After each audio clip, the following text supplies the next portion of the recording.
Sandra, welcome to another episode of Asexualise, my asexual life. This is the place to be for education about asexuality, all things asexual. I share my asexual life journey in order to help you in yours. If you haven't already subscribe, hit that great big subscribe button on YouTube right here, right now, of every time I go live right now or post a new video. If you are on Facebook, because I'm streaming this simultaneously to Facebook using my phone on Facebook, please don't forget to like Asexualise page, don't forget to follow the page, and don't forget to click the follow button directly under the live videos. Hello to all of you on YouTube. So tonight's episode is fantastic. We are actually on day 19 USA time, 20 if you're in the UK, but we're going to go by USA time at the moment. 19 of Asexual Perspectives Awareness Month, which is celebrating our diversity across the asexual spectrum and our differences within it.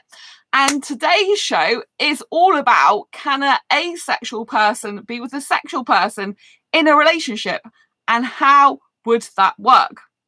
So I'm not going to answer that question right now. I'm going to let the people in this Asexual Perspectives book answer that question for you. So it's going to be a really insightful, useful episode, and I'm sure you're going to enjoy it and have lots of interesting conversations. So this is Robin's story. This is on page 43 if you do have the printed version of the book. So do you believe if a sexual person had a relationship with an asexual, it can work? And what do you think about it being fair or not? So, I think it really depends on the people involved, says Robin. I know a few sexual to asexual relationships in which the sexual person, out of respect for their asexual partner, does not ever have sex with their asexual partner. However, I don't think the majority of sexual people are like that. Even those who respect the asexual partner's wish to not have sex would still want to have sex, and so form a compromise with their asexual partner about it. For example, agreeing on the amount of sex to have within a certain time period, so that the amount of sex does not overwhelm the asexual partner.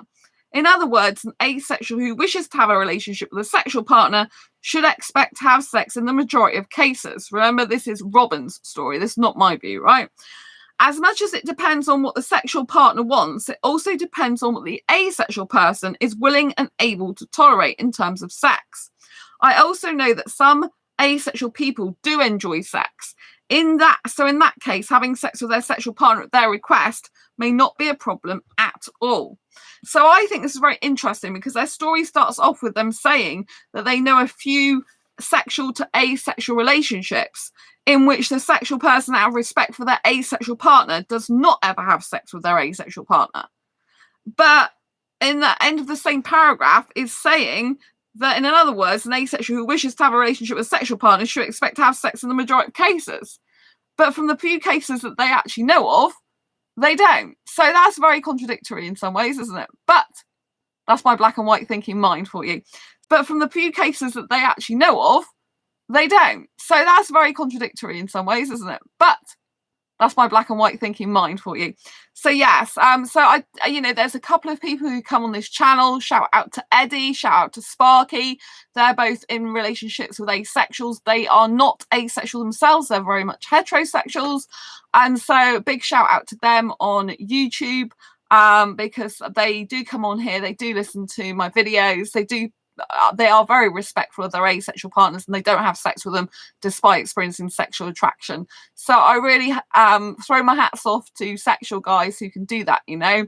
So there are a few guys that are very, very strong that can do that, you know. Personally, for me, I think it'd be very difficult for me to be with a sexual guy, not in terms of the fact of loving him or kissing him and stuff like that, but in terms of the fact I think he would find it very difficult to be with someone like me who's very passionate and sensual without, kept thinking I want sex. I mean, I don't mind if a person thinks about wanting sex with me, but I think they would get very frustrated after a while, a lot of sexual guys, because they would just find it too difficult to not have sex with me, I think. But, you never know. There might be that special guy out there who actually is not that big of a deal for him, and I'm more important than the sex. Could happen. You never know. because I am more important than sex, obviously. But yes, we must carry on with the show. So, Cassidy's story. Do you believe if a sexual person had a relationship with an asexual, it can work? And what do you think about it being fair or not? I'm in one and it's working! Woohoo! Did you hear that, people? Cassidy is actually in a relationship with a sexual person and it's working. I repeat, Cassidy, who's asexual, is in a relationship with a sexual person, it's working. So I know there's a lot of people that don't believe these things work, you know, and I think these type of relationships are more open to criticism than any type of relationship. My mum personally doesn't believe that a sexual guy could ever live without sex. She doesn't believe that. But, you know, I know there's a couple of guys, like I said, Sparky and Eddie, who come on here and they're in relationships with asexuals and they say they don't have sex. And, you know, I don't think every guy's a liar. So I personally think that that is possible, you know, and I've seen some people on YouTube as well where the sexual guy's not having sex with their asexual partner. So I think it really does exist. So anyway, Cassie said, yes, I'm in one, it's working. As far as fair goes, life isn't fair. This is what I mean when I say sex is put on this pedestal. Okay, so there's one thing that we both don't like. Big deal. He doesn't like drawing. I don't like Magic the Gathering, a trade card game. He doesn't like musicals. I don't like the first-person shooters. Big deal. There are 1,000,001 things that we both do like, and we love each other, and we have an amazing life with great friends, a beautiful daughter, dogs, and more love than we know what to do with. So I don't want sex. Big deal. So I think that's really nice. It's very loving, very caring, you know. And when I was a speaker at the UK Asexuality conference, I have to let you know there was a person there who came up to me with her partner, and I think it's her husband actually. And she had a copy of my book, not this worn copy, like you see, but brand new copy. Well, I say brand new. She'd written highlighted loads of notes in it, and she wanted me to get sign it. And she'd only found out she was asexual, I think, was in the last 3 months. This is going back to 2018 now as a speaker in London at the UK Sexuality Conference. And but she came, the book was pretty pristine apart from the highlighting she'd used. And her partner, I'm pretty sure it was her husband, he came along and said, oh yeah, I'm one of those sexuals because they've seen my YouTube channel. Yeah. And they're like, they know that sometimes I was kind of saying, oh, sexuals do this, sexuals do that. But he was taking it in a good way, not in a bad way. And he was very supportive and he came to support her. And so, you know, that was very beautiful, you know. But, you know, not every asexual's a bad person, you know what I mean? My best female friend's not asexual, she's heterosexual, very heterosexual. And so, you know, I just think that unfortunately there's a lot of heterosexuals in society that don't accept asexuality and that are very, very sex driven. They just can't understand the concept of someone not wanting, liking, or needing sex. But not every sexual person is the same. Some sexuals do accept asexuals, and like I said, this woman Cassidy, she's actually in a relationship with a sexual person. So there you go. Right. Victoria's story, page 106 of the book, people. So, do you believe if a sexual person had a relationship with an asexual, it can work? And what do you think about it being fair or not? I believe it definitely can work. So there we go. If certain factors are given. 1, complete honesty about needs on both sides. I 100% agree with this. If you can't have really open, honest communication with someone, with your partner, then you shouldn't be sharing your body with them, because your body is the most intimate thing. Any part of your body, even like a cuddle or a touch or a kiss, do you know what I mean? It's very sacred and important to you, you know? And so I think, you know, if you can't have open, honest communication, there is no relationship, right? The number one reason why relationships usually fail, it's not actually a lack of sex, it's a lack of effective communication. From all the research I've done, it's not lack of sex. Lack of sex is one of the top 3, and so is financial problems, but the number one top thing is a lack of effective communication. lack of proper communication skills, basically. So people just don't talk enough. They don't express their feelings enough, express their emotions enough. They don't say what's on their mind enough. They don't actually, be proper proactive people in the relationship. They start hiding their true feelings and the thoughts, and then they build up. I can tell if a guy's doing this with me. So it's really kind of annoying and not very good, because I know what he's thinking and feeling without him even saying it. And then it just drives a wedge between me and that person.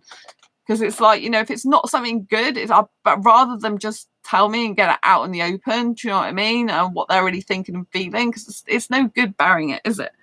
So anyway, they're saying complete honesty about needs on both sides, which 100% agree, willingness to compromise. If those factors are given, I believe 2 or more people can make it work. The asexual could compromise and have sex with their partner or partners, or they could be in an open relationship and the sexuals could get their needs met by other people. It always puzzles me when people say asexual relationships are unfair to sexual people in asexual relationships. After all, they are getting a relationship out of it, presumably, a deep connection with another human being. People tend to act as though sex is the most important part of a relationship, yet most couples break up for non-sex related issues. I think if all other aspects of a healthy relationship are given, the relationship can survive and flourish without sex, especially since the sexuals can meet their own needs, have them met by someone else. People like to forget that aces can't help their lack of attraction, and if they don't want to sleep with their partners, it is for a good reason, i.e. discomfort and repulsion, etc. I think it's a lot more unfair for aces to be expected to put out, especially repulsed aces, than for sexuals to abstain from having sex with their primary partner. Now, personally, for me, I'm fiercely monogamous. I do not want to be in a relationship with a guy who's sexual and him having sex elsewhere with other people. To me, that is completely not on, and I wouldn't be in that type of relationship. I'd rather be single. There is absolutely no point for me being in a relationship with a sexual guy who's having sex with other people.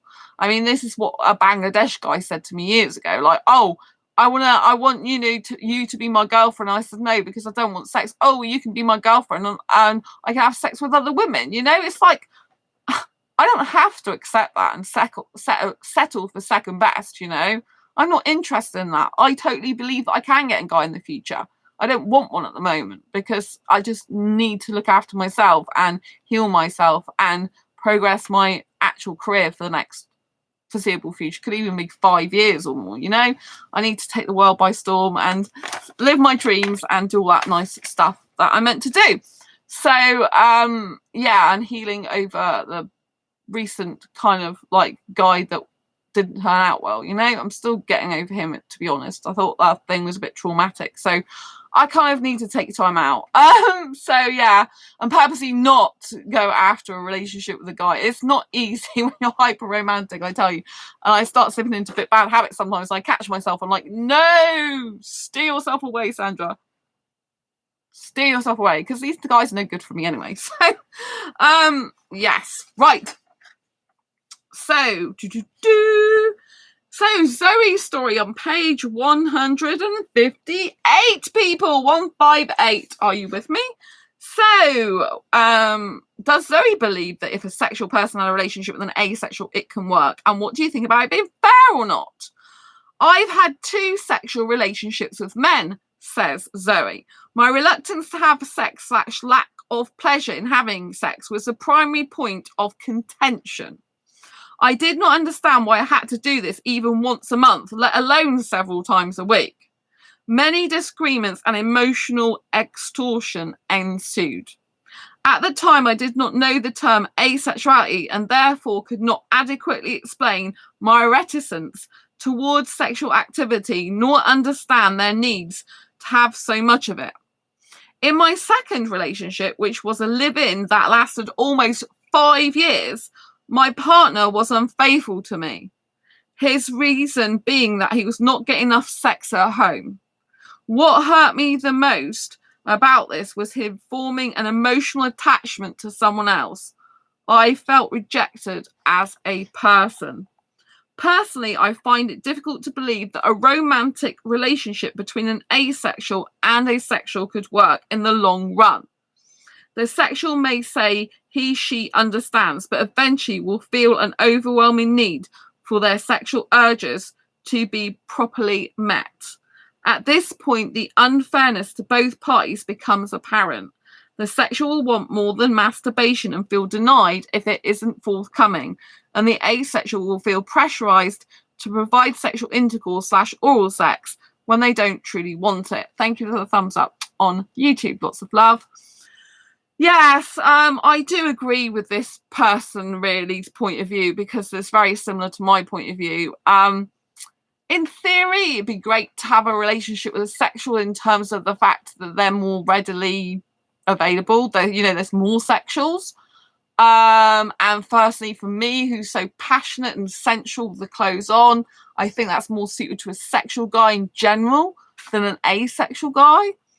But I do agree with Zoe that the guy, in my case, guy, because I'm only attracted to guys, would likely cheat, I think. And he would likely, if he didn't cheat, well, I think eventually you'd split up. Hi, Sparky. I did actually mention you earlier because I said that there are two guys who come here, Sparky and Eddie, and they're not asexual, and they are in relationships with asexuals. And I take my hat off to you that you can actually do that. So it's amazing. Because as far as I know, you don't have sex with your asexual partner, as far as I know, if that's still correct. So yeah, it's really lovely to see you. Thanks for being here. So yeah, I personally do agree with Zoe that I think eventually the sexual person, oh yeah, I mentioned you earlier. I gave you a shout out. I thought you'd like that. So yeah, I personally do think that usually the sexual person would eventually want their sexual needs met and would leave that person. That's my personal view. But I do have childhood abandonment issues, so I will be absolutely honest about that. Thanks for the thumbs up. So if you haven't learned about attachment styles, that's quite prominent in how relationships affect you and how you relate to a relationship you'd be in. And so people in childhood, their development stage, they develop different types of attachment styles, usually to their parents, right? And this attachment style usually goes on throughout their adult lives. So for example, if some child felt like they weren't getting enough attention, or if they felt like abandoned in some way, usually it's through not getting enough attention or not having their emotional needs met. Hi, Darshan, lots of love. Not having their emotional needs met. So if a kid's crying or upset about something, emotionally upset or in pain, and kind of there's no comforting going on at a specific point in their childhood between up to the age of 5, at least 6 or 7 sometimes, then that can impact them later on in how they relate to others. An anxious attachment style is when you get anxious about stuff, and if you've had a feel of abandonment before, or a feeling, like someone's, basically going to leave you, all this type of thing, then, it can affect your relationships. So maybe I'm coming from that angle, but in general, in my experience, personally, a sexual guy can't usually be with an asexual, because usually they do need sex in the end, and they do, a lot of them will go and have an affairs, unfortunately. And I don't like saying that, but in my personal experience, like I had guys pretty much cheat on me. All the majority of guys I've been with in the past who were sexual, and I didn't know I was asexual back then, and so they pretty much, the majority of them cheated on me, had sex with someone else, another girl. So it's pretty horrible. So for that reason, I'd personally prefer to be with an asexual guy. I just think for me it'd be a lot less worry, a lot less hassle. I think asexuals go through a lot if they're with sexuals. I think people don't really understand how much of a sacrifice it actually is for asexuals to be in relationship with a sexual person, because they're giving up the opportunity of being with someone of their own kind, because obviously we're very limited in numbers. We're 1% of the population, but that's still 1 in every 100 people.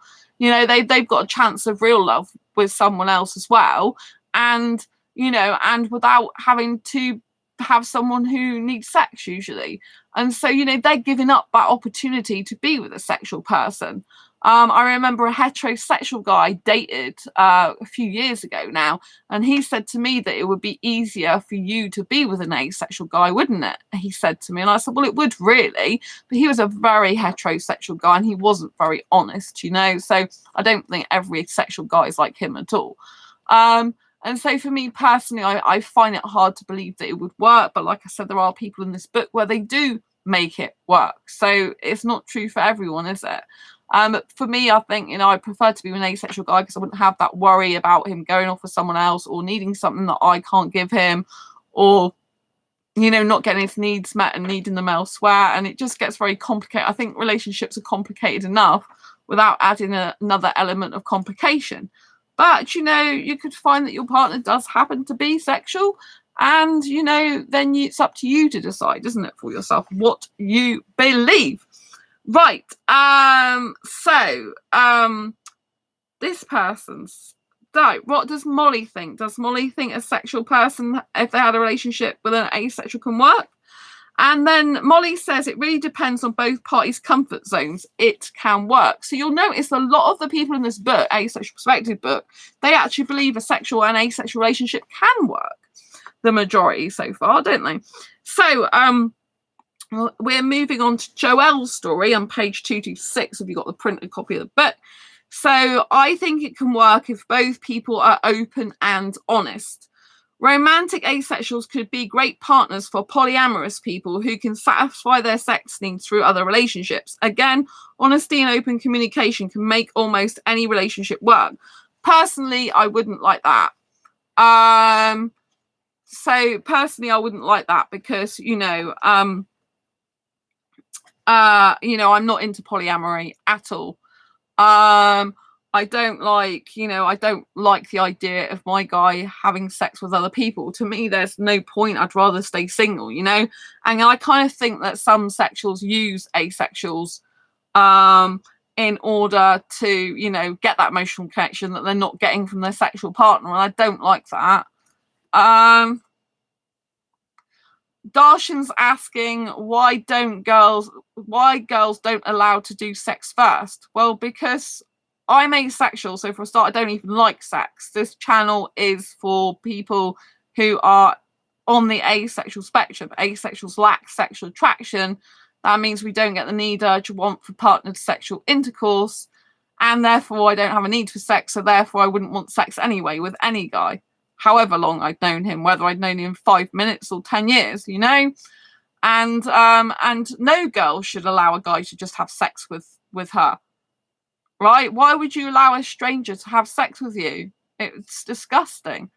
Women have got higher standards than that. They should have higher standards. It's their body, their right to not have sex. You know, guys are not owed sex.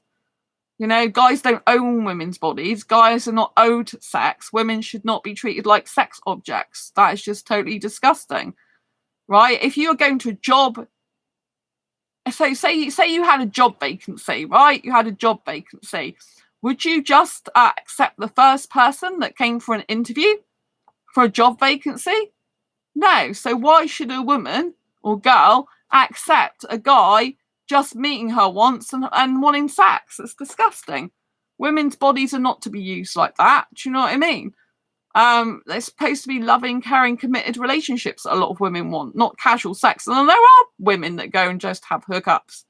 Go on Facebook dating if you want. There's plenty of them. I found loads of guys and I wanted hookups, and I saw quite a lot of blokes on there that didn't want hookups as well, but they did still want sex, and they like got fed up of the women that said, oh, they just wanted to hook up, you know? So there are women out there like that, but the majority of women that I come across aren't, you know? They got more respect for themselves. I wouldn't want to have sex with the guy I just met. I don't want sex anyway. But you know what I mean? What's the point? God, you don't know where he's been. He could have a sexually transmitted disease, a sexually transmitted infection. He could hurt the woman. And women don't owe guys anything. And they especially don't owe them their bodies. That's partly what's a huge problem in society today. You know,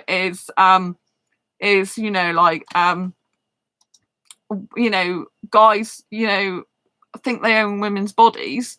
And it's disgusting because you don't. So if you're a type of guy that thinks that way, then you're deeply mistaken and need to self-reflect and think, why do you expect a woman to put a body out for you? It's like not a good thing. Right, Joel's story. Do you believe if a we've already just done Joel's, isn't it? Right, so yes, we need to move on to the next person now because that was a polyamorous one. I'm not polyamorous, right? So Anon's story. Do you believe a sexual person had a relationship with an asexual, it can work, and why do you think about it? What do you think about it being fair or not? Obviously, it can work out if two people communicate effectively and are willing to work something out.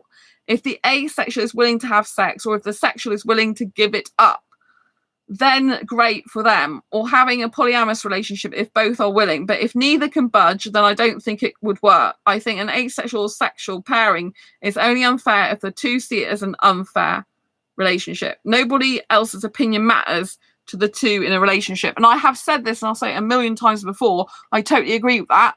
No one should be dictating your relationship. Your relationship is down to the people that you're in the relationship with, or person, right? It's not anyone else's business, right? So if you're a person who's a sexual person with an asexual not having sex, that's fine, right? You know, agreed. Thank you, Sparky. And so, you know, it's really none of anyone else's business, you know, and it's just like, you know, you get to define your relationship, not anyone else. No one else should be dictating to your relationship. No one else should be telling you what to do. Obviously, me personally, you know, I think it's good if there are sexual guys who are on YouTube shows with their asexual partners saying that they don't have sex. I think that's really brave of them and strong of them.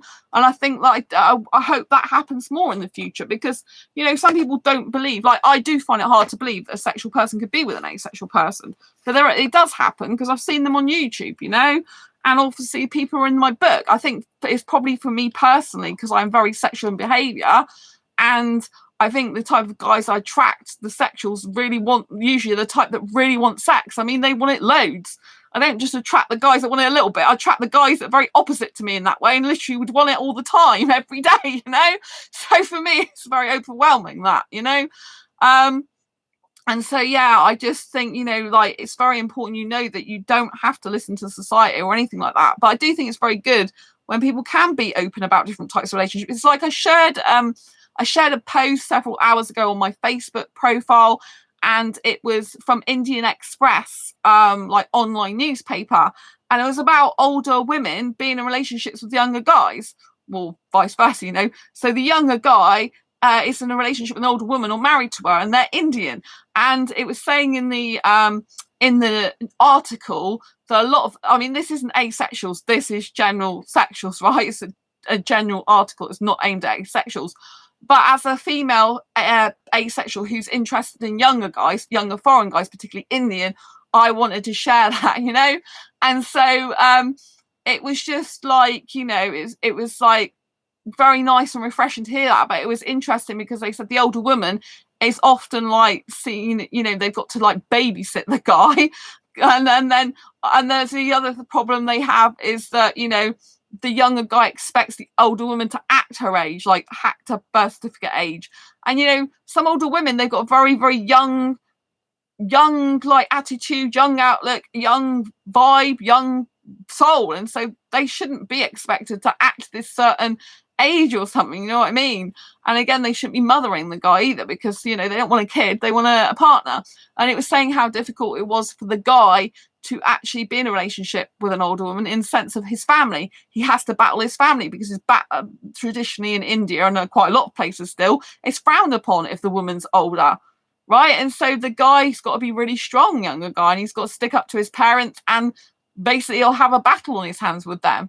But it'll be worth it because true love's worth it, right? You know, it's worth it. If you really want something in your life, you have to go for it and not worry about what people think.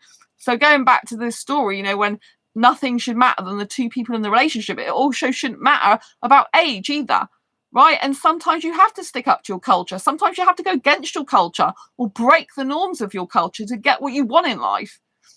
Sparky, I'm a hypersexual. I really enjoy it, and my partner is ace. Me and my partner have a way of doing things. We are both happy, and communication is is key. A relationship is not just about sex. Oh, thank you for sharing that. Oh, I'm glad that you have your own way of doing things and you're both happy and communication is key. A relationship is not just about sex. I'm really glad you said this, Sparky, because it's really nice for other people to hear it, you know? And like you said, communication is key. It's really essential in any relationship, but especially in an asexual and sexual relationship. Unfortunately, the heterosexual guys that I come across, they are just not very communicative. I mean, the ones that are in my life at the moment that I would even be remotely interested in, they are unemotionally available guys and non-committal guys. And most of them would have to have sex, you know, and if they're not into sex, they're into porn. And it's like, I'm just not into that, you know? And so, you know, but like these people that are emotionally unavailable, it's no good because they can't effectively communicate with you. They don't talk to you like, you know, they you know, and sometimes it's very one-sided as well, I find. It's like, well, you're supposed to be just my friend. At least you should be having backwards and forwards conversation with me, not me doing all the work. You know, it shouldn't be an effort. It should be effortless, you know? But at least I know that it means they're not the right person for me to be in a relationship with. They're emotionally unavailable, and that's no good for me. I can't be in a relationship with a guy who's emotionally unavailable because I really need deep emotional connection, like really so much. Because that's usually how asexuals love anyway, through a deep emotional connection. But I'm so glad that your relationship's still going strong. How long have you been together now, Sparky? You've been together with your ace partner for a long time, haven't you? Is it, how many years? Is it 1 or 2 years you've been with them? Was it last year you came on my channel, the year before? A lot's happened in the last 2 years, isn't it? Darshan's giving me kisses. Thank you. You know, girls are Angel. My guinea pig's called Angel. Sparky, 1.5 years. Oh, wow, that's really nice. I'm glad you found good ways of doing things that make you both happy. For me, it's really weird because years ago I used to have sex before I found out I was asexual, and I didn't used to mind touching and stuff like that, but I've gone completely the opposite way, like really sex repulsed, really nudity repulsed, really I don't like, you know, like I like a guy's hands around my back. I'm not interested in a guy's, you know, I don't know if that would ever change, like if I was in a relationship with a very long time with him and I really trusted him. I don't know if it'd ever change. At the moment I'm thinking no, because I kind of feel like now I can be my true self, whereas before I couldn't because I had to do a lot of things because it was expected of me. But, you know, I don't know if it could ever change. Maybe I won't be so, maybe I will change, I don't know, but at the moment I'll say no. So, but it's really good that you found ways of doing things and that. I mean, I do know an aromantic asexual who's been with her husband now, her sexual husband, for over 20 years. And yeah, she lacks romantic attraction and lacks sexual attraction. But I think they found out that he's actually demisexual a couple of years ago. And that is obviously still on the asexual spectrum, but he didn't know he was demisexual. He just knew he was hetero. Well, I think he knew he was heterosexual for years. So that's very interesting. Right. So, but yeah, I'm glad that you say about effective communication. But yes, no one else's opinion matters but the people in it. And I do think personally I come across so many guys, and there's like, for me, because I like younger guys, a lot of them are secret, like in an older woman. That's absolutely no good to me. I you know, like I can't be in a relationship with a guy who wants to hide me away from his parents and creep around and make secret meetings with me and stuff. There was this guy on Facebook dating that I met a long time ago. And we decided not to be friends on Facebook anymore because we weren't suitable, because he was so worried about what his mummy thought, you know? It's like he's 24, I think, 25, something like that. And it's like, you know, it's like, I actually told him to tell his mother because he was telling me about how he picked his mother up from work and how she was like the world to him, basically, and his whole life revolved around his mother. And I thought, oh, she's not going to want me in the picture because a mother like that is going to be overly protective and is going to treat her like treat him like a boyfriend, basically. Some mothers are like this. It's a bit weird and disgusting, really, but it's what happens. And I said, I think you should tell your mum you like me. So he told her that that he liked an older woman that was asexual or didn't like sex. And she said, oh, that's no good because I want you to have children, even though he told me he didn't want children later on. She said that, you know, that she wanted him to have kids, and you know, she thought I was too old for him. And so, that's what I thought she'd say, which I told him specifically to tell her because I didn't want to carry on speaking to him and getting attached to him. So I unfriended him. And then he started turning up a few months later this year and started speaking to me again. And he messaged me. He hadn't spoken to me since the 20th of June, I think it was. And then he messaged me the 16th of July.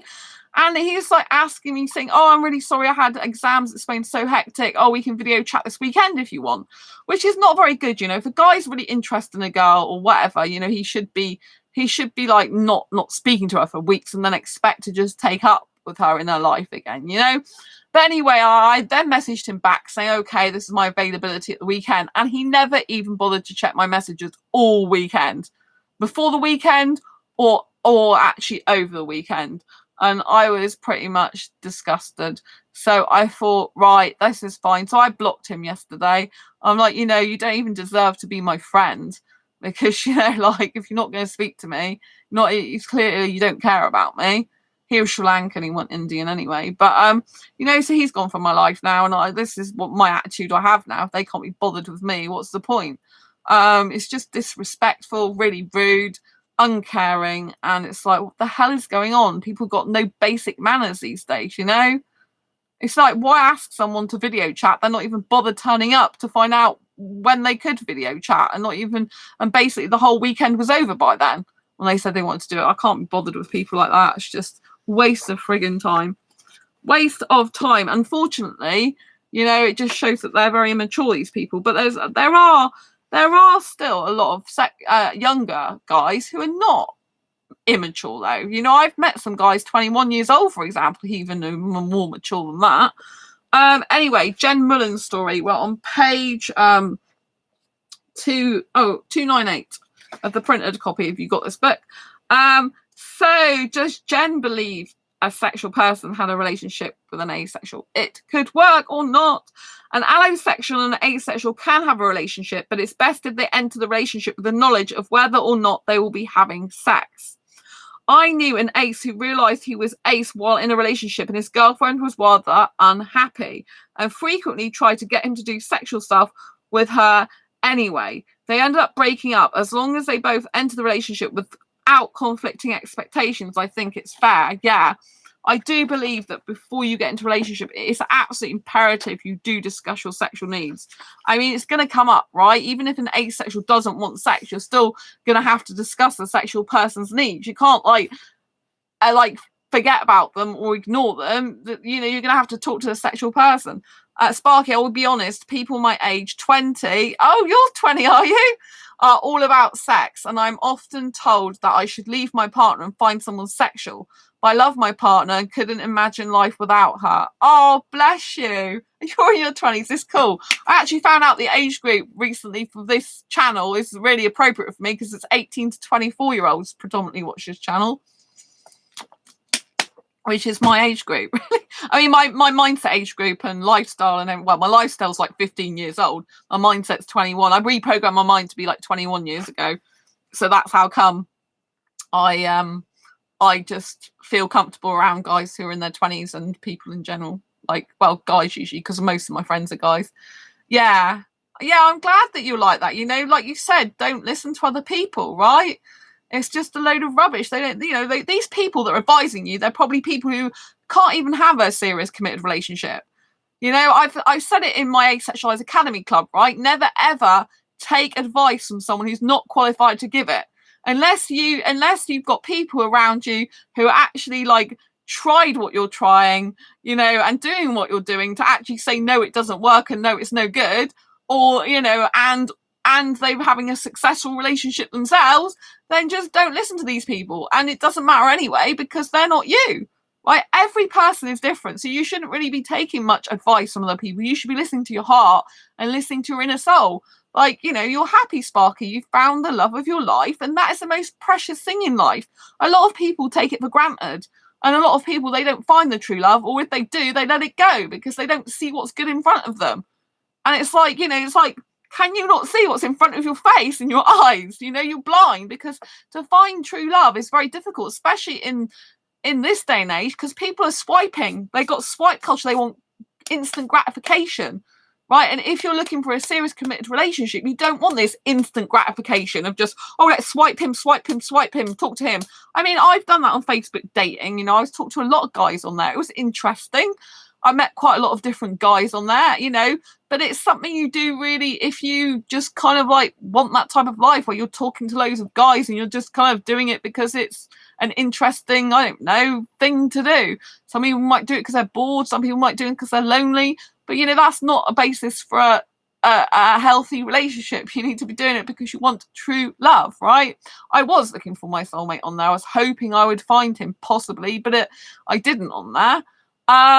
So yeah, you know, but I'm not on there anymore because I purposely, when I thought the guy I met was my Indian soulmate, which he turned out not to be, and then, you know, I just deleted it and I've never been back since because I don't want to, you know, be interested in guys at the moment. It's not good for me. I need a break, you know.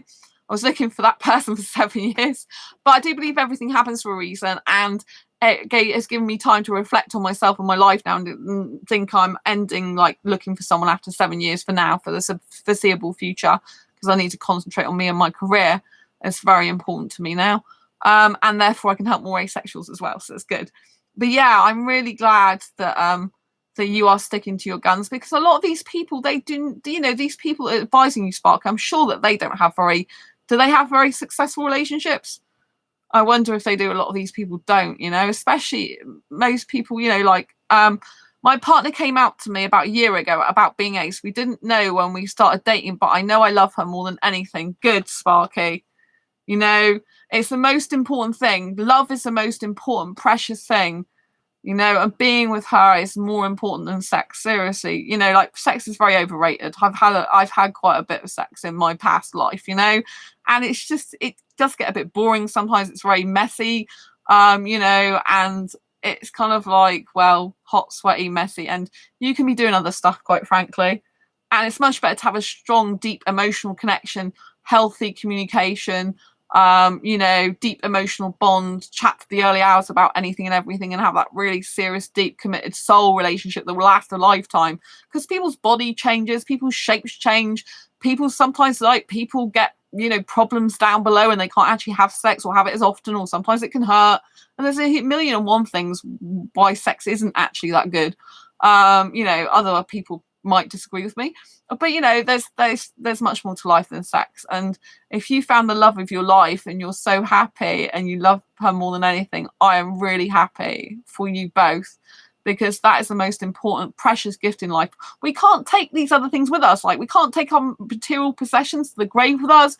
We can't, you know, like, you can't take sex to the grave with you, but you can take love, right? Love is the most important thing that ever exists in time and space and entity, right? Love lasts for a lifetime, through all the good times, all the bad times in life. Love is the most everlasting, beautiful thing on earth, and infinity and beyond, you know? You know, you can't, like, if you go, you know, like, so some people go throughout their whole life just having sex with random different people, and then they die in the grave, and it's like, well, and they might die alone as well. And it's like, well, you know, I never had a partner and I didn't really give true love a chance. I was just like randomly having sex with different people. And it's not very meaningful, really. Do you know what I mean? It does get boring after a while. And I mean, I've always only ever had sex in a relationship in the past. You know, I don't have sex outside a relationship in my past. It was always something I did within it. But, you know, you can't, you know, you can only take love with you to the grave. That's what I'm saying. If you love someone, you know, on your deathbed and you're there loving each other, that's the most precious thing, right? You know, you're not going to go, oh, let's have sex and we're dying. Do you know what I mean? It's just like a physical thing that some people decide to do or not do, you know?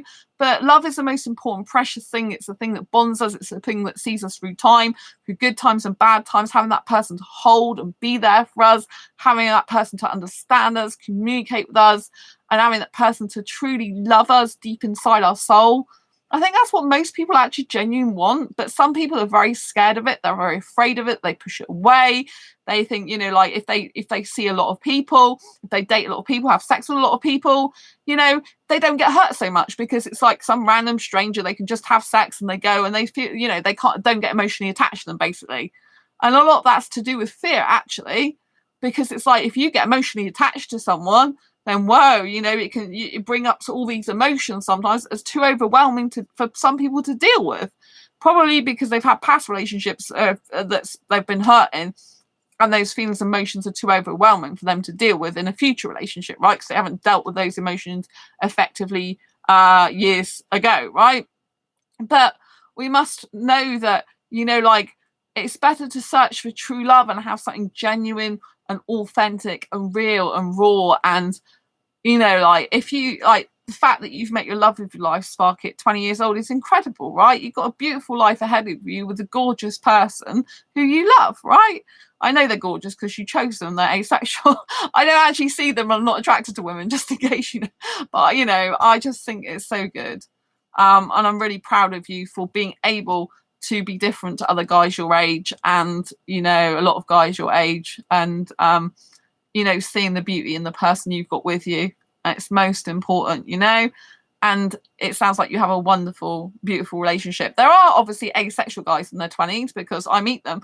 But there was one guy I met on ASAP a long time ago. ASAP is like a dating app for asexuals.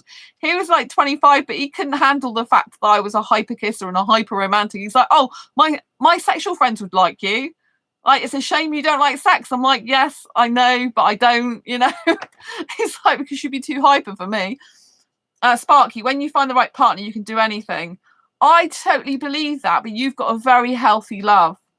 Very healthy love. Like, the guy who I'm still a bit upset about, the guy who I thought was my Indian asexual soulmate, I get upset about this still, so it's a bit sore to talk about. But you know, when he first met me, he was saying that basically I'm the person he'd been looking for all his life, and that we were soulmates. But then he just changed, you know, like they do. For me personally, I think he got scared and decided, and, you know, but he had, you know, stuff going on in his head that wasn't good, in my opinion. So anyway, I'm not going to say much more, but, you know, it was sad, I think, in some ways that happened, because he didn't see the beauty in me or value my worth or appreciate me. And I know that, therefore, he's not the right guy for me to be with anyway.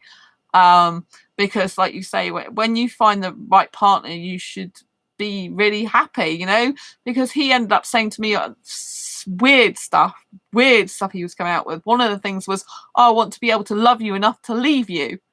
And I'm like, that's just really weird, warped psychology. It's completely messed up. You know, you don't ever think about going into a relationship with someone and then think about leaving them. There's something really seriously wrong there. And so, you know, you can never be in a relationship that's healthy with a guy who thinks like that, right? Because they're unstable and it's not good thinking. It's not healthy for you. So, yeah, I mean, you know, he's out of my life now, as far as I know, unless he's finding me anywhere else and looking at me on social media I don't know about. But he's blocked on Facebook and Skype, and I didn't block him on Twitter, but I think he actually left Twitter of his own accord, and he's not subscribed to this channel anymore, so that's good. You know, and I'm totally with you. You know, if you find the right partner, you should feel comfortable with them, confident with them. They should make you feel the best version that you can be with yourself. You know, they should make you happy. You should feel good and confident, and like they lift you up in your darkest days, and they're there by your side in your brightest days, you know. And, you know, love should be healthy and should make you feel good, you know. And I'm so happy you found that. I just love hearing people who found genuine love, because for me that's the greatest force for good and pleasure and happiness in the world, you know. And even if I don't meet my right partner, don't meet them for years, I'm really glad for all the people that do, because life's so precious. And I'm actually okay on my own. I can be without a guy. I've lived on my own for years, so I'm kind of used to it. I do have relationship anxiety as well, so unless I meet the right guy, my anxiety just goes through the roof, and it makes it pretty unbearable to be in a relationship anyway. So I'm better off being single. I've always been happy with being single so far, but I still believe in true love. I do still believe I've got an Indian asexual soulmate out there somewhere. But I probably won't meet him for years, so that's okay. Right, shall we speak? Who are we talking to now? Oh, Are we talking to Marnie? Oh, right, yes, Marnie. Right. Have I already read Marnie's out? Oh, right, no. Haven't no. So Marnie's story, which is on page 329 of the book. Right, Marnie says, I believe a relationship can be had by both because I'm in one. He felt it wasn't fair not having sex until we found out why. Now we are free to be ourselves and things are wonderful. It can work if you want it to.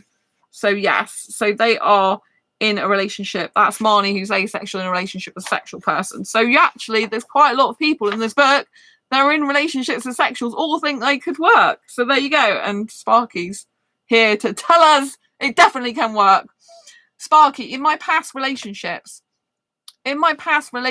have been cheated on, and my girlfriend has helped me and shown me what it means to be loved, truly loved. And I believe that when you meet the one, you can grow together. This is very good, Sparky. You've got a very healthy attitude to relationship, and that's why your relationship will succeed. Because it is totally true. If you meet the right person, you are meant to grow together as a team. You're meant to be able to grow, thrive, flourish into, like, it's like when you have flowers and you water it, the flowers bloom into a beautiful bush of flowers. That's how true love's supposed to be. Healthy love, not unhealthy love, healthy love. So Sparky, you sound like you've got a very, very good, healthy relationship with your asexual partner. And it's true love, and it's a very healthy love, and that is what it should be. You should feel loved. You should feel truly loved and know that person loves you no matter what. Unfortunately, I haven't met that type of guy yet. I've never had that real experience. Thanks. You're welcome, Sparky. I just want you to be reassured that you are doing I don't think you need my reassurance anyway. I think you're very mature for your age, but but I just want you to know that you've definitely got a healthy relationship. I haven't, like I said, I haven't met a guy suitable for me yet. Because that is all about true love, and it's healthy. Relationships should be that you grow as individual people, but also together, and you have end goals. You have direction of where the relationship is both going together, and that you both want to make it work. And you both love being together, and you both love each other, and you both want to make it work. Like, a relationship is team. It's a team effort. It's the one person and the other person should be united, and they should be wanting to spend time together and communicate a lot and be in each other's companies and make each other a priority, and love each other and foster more love and more care. And as time goes on, develop more and deeper understanding with each other and support each other in the multiple aspects of life, like career and hobbies and life mission. But people should always be spending quality time together. Like, I personally, if I'm in a relationship, I need quality time with my guy. I don't need to see him every single night in person, but I need communication with him every single day, usually throughout the day. So I feel like I'm with him even if I'm not with him, if you know what I mean. And I also, like, if I was seeing him, like, say 3 times a week, that would be quite a lot for me. Because I like living on my own and stuff. I do like doing my own thing and stuff, but I like quality time. Like, I like video chatting several times a week because it's good to have that quality time together where, you can chat to each other, relate to each other, and you can, if you don't live together, this is. And a lot of asexuals, they end up having long distance relationships, and if you're not effectively communicating in a long distance relationship, one person or more will start to feel bad. And that'll tear you apart. So you've got to make sure that you're very balanced. You're putting loads of time and energy and effort into it. Like, I know Sparky's got a very healthy relationship with their partner. I can just tell by the stuff they're writing, because they feel so loved. And I'm sure that their asexual partners feels exactly the same way, and they've worked out what works between them. And, and they feel like they can do anything with a partner. So their partner enhances them and growing together. This is all really healthy relationship stuff. Very healthy relationship. And therefore it's good because you can relax back in the knowledge that, you're going to spend the rest of your life with this person, assumedly. And, and that it's going to be a good, healthy relationship where you'll be growing. You won't be stagnating. You won't be holding each other back. You can grow in that love together. And that's just beautiful. I'm so pleased that you're here. And yeah, so it's really good to have you. So, right, so what are we doing with Henry's story? Let's see if Henry believes a sexual person could be in a relationship with an asexual, and can it work? What do they think about it being fair or not? Yes, I believe that kind of relationship can work. I've heard many stories of them working. However, I do think it's harder to pull off. A lot of sexual people would not want to have a relationship with an asexual, and I can respect their reasoning. As for it being fair, in my view, I don't see how that would matter at all. Both parties would have agreed to whatever compromise they made, and so both are going into the relationship willingly and knowing the terms. Well, unless the asexual person didn't tell their partner, which I consider to be rude and underhanded, and will probably cause the relationship to fail. Sparky, one thing we both do that might help others is when we feel something is off or wobble, we have a talk and are 100% honest. I 100% agree with that, Sparky. It's a lot of, it's totally true. That if you do feel something's off or wobble, you should talk about it and be 100% honest, and you should talk about it at the earliest opportunity as well. Like, it might mean that you have to change your day around, or, you know, and have a video call, because you might just need to get out, because sometimes text can be misconstrued. Even voice message, like voice notes, where you leave little voice notes, can be misconstrued. And if you're both, you know, one of you can sense that, because you can, in a really serious, committed, loving relationship, soulmate connection, you can feel when the other person is feeling something's off. You can sense each other's, like, this thing feels off, something's wrong. I get that a lot if I'm with someone, and it kind of is very anxiety inducing. And for me, someone who's got anxiety, I've got generalized anxiety disorder condition, I've got an anxious attachment personality style, I would need to speak to that person as soon as possible, because it's just on my head all the time and I can't relax. It's like, I know there's something wrong, I need to talk to them. It's kind of a bit of panic sets in, right? You can't always talk to them. I mean, if they're in work, they're in work. You can't pull them out of their work, right? But it's very important that, you know, that you do have effective communication. Yuli, nice to see you. Lots of love. So true about text being easily misunderstood. Yeah.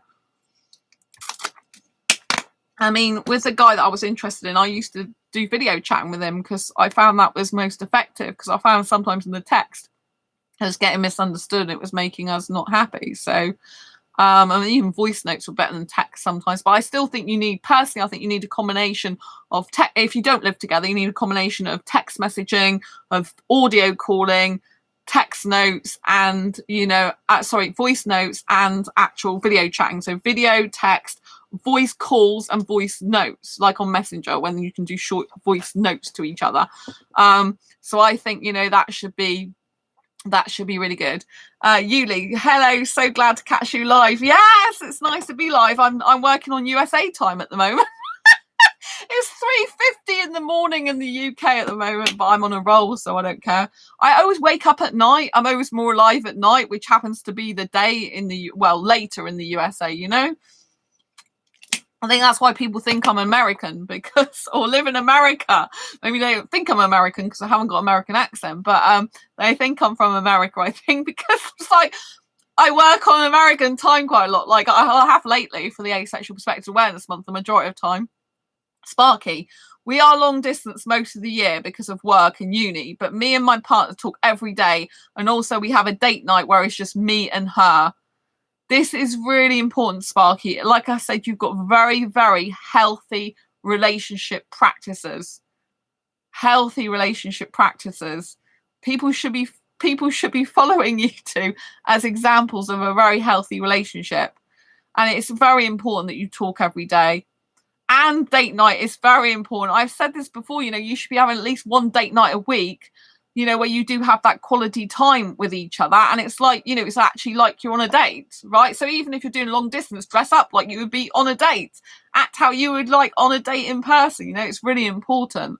And all relationships should have that, whether you're married for 60 years or whatever you do, you should always have a date night. A lot of people don't, but they should, because it keeps a relationship alive and fresh, and you should be turning off all your social media, turn off your phone, and just literally with that person. Obviously, if you're having the date over the phone, because it's long distance, you can't switch off your phone, right? If you're video chatting with your phone, you can't do that. But you should be making sure that you're not answering other people's messages and stuff. Oh, God. And we are just as crazy as each other. Oh, bless you. Yuli, oh wow, you are as much of a night owl as me. Yeah. Yuli, healthy functional relationships, truth here, so agree. Yes, it's really important. I haven't been I haven't really had a healthy relationship as such, but I know what they look like because I spent loads of years training on it now, and obviously talk about it a lot on this channel. So, and I'm working on my mindset at the moment and trying to change myself at the moment and my life a bit. So hopefully I will attract more healthier guys in the future for me. Yes, the aim of the game eventually is to find a very healthy, emotionally available guy, because the guys I keep attracting are non-committal, emotionally unavailable guys that have usually got some sort of issues going on, shall we say. I'm just putting it politely there. And so yes, I'm not without, my faults. Like I said, I do have I have disabilities as well, which I don't think are faults. They're just, disabilities, but it is what it is, isn't it? Not everyone wants to be in a relationship with a person who's got a disability, but there you go. So yes, but I think, you have to see everything as good about yourself, but know that you do have weaknesses and you're not perfect at the same time. It's very important, So, because we all have weaknesses and strengths, and we all have obviously because I've got a generalized anxiety disorder, I do know that I need a guy in a relationship to be very understanding of that, and to be someone who is a highly effective communicator and who loves naturally communicating a lot, because I couldn't be with a guy who had an avoidant personality, for example, who didn't like much communication. Thanks for the thumbs up. Because that wouldn't suit my personality type. It wouldn't suit my anxiety disorder, if you like. It wouldn't suit my it wouldn't suit me, it would just make me worse. If you can't really, anxious person can't really usually have that healthy relationship with a avoidant personality type. They just don't really go together. Sparky, I didn't before my current girlfriend. I don't know what a healthy relationship was. Oh, well, I'm really glad you're sharing this, Sparky, as well, because it's important that people know that their life can change around, and that just because they haven't had a healthy relationship before doesn't mean to say it can't happen.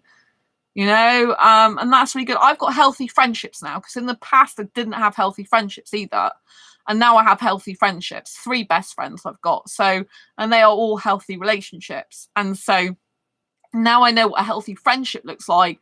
I can more easily know what a healthy relationship looks like. But obviously, for me, romance always gets in the way. Romantic feelings, because I'm a hyper romantic, and so sometimes I don't actually see the truth about the person, the real truth, until a bit later. But they show their real truth to me quite quickly, because I'm very emotionally connected to people, a guy, very easily, and so therefore you can't really hide the truth from me for very long. He can't keep up the pretense, and so it's kind of a bit disappointing, because it's kind of like, oh, you're not how I thought you were. You've quickly showed your true colors. But it's good because I don't have to waste too much of my life. But like I said, at the moment I want to take like a year to 2 years or much more out, because I don't want to get into a relationship with a guy. I've got a lot of healing I need to do. I'm doing a identity shifting course at the moment, which is very interesting. I've also applied to get some therapy, trauma therapy. And so, I'm trying to shift my life a bit and my mindset and become a better person for me. And hopefully I'll attract a better person in the future. But I just want to I've been looking for a guy for 7 years now. All the feelings went for the last guy I was interested in. That's where they led to. And, I just discovered that person wasn't right. But it's led to me on my self-development journey more now. So I'm happy about that. But I'm really glad that you are showing that people can change their life around, and that you can get a healthy relationship even if you haven't had one in the past. Because there is a tendency, I think, even in my mind sometimes, which isn't good, is to think, worry that I'll get into a relationship with someone again that isn't healthy.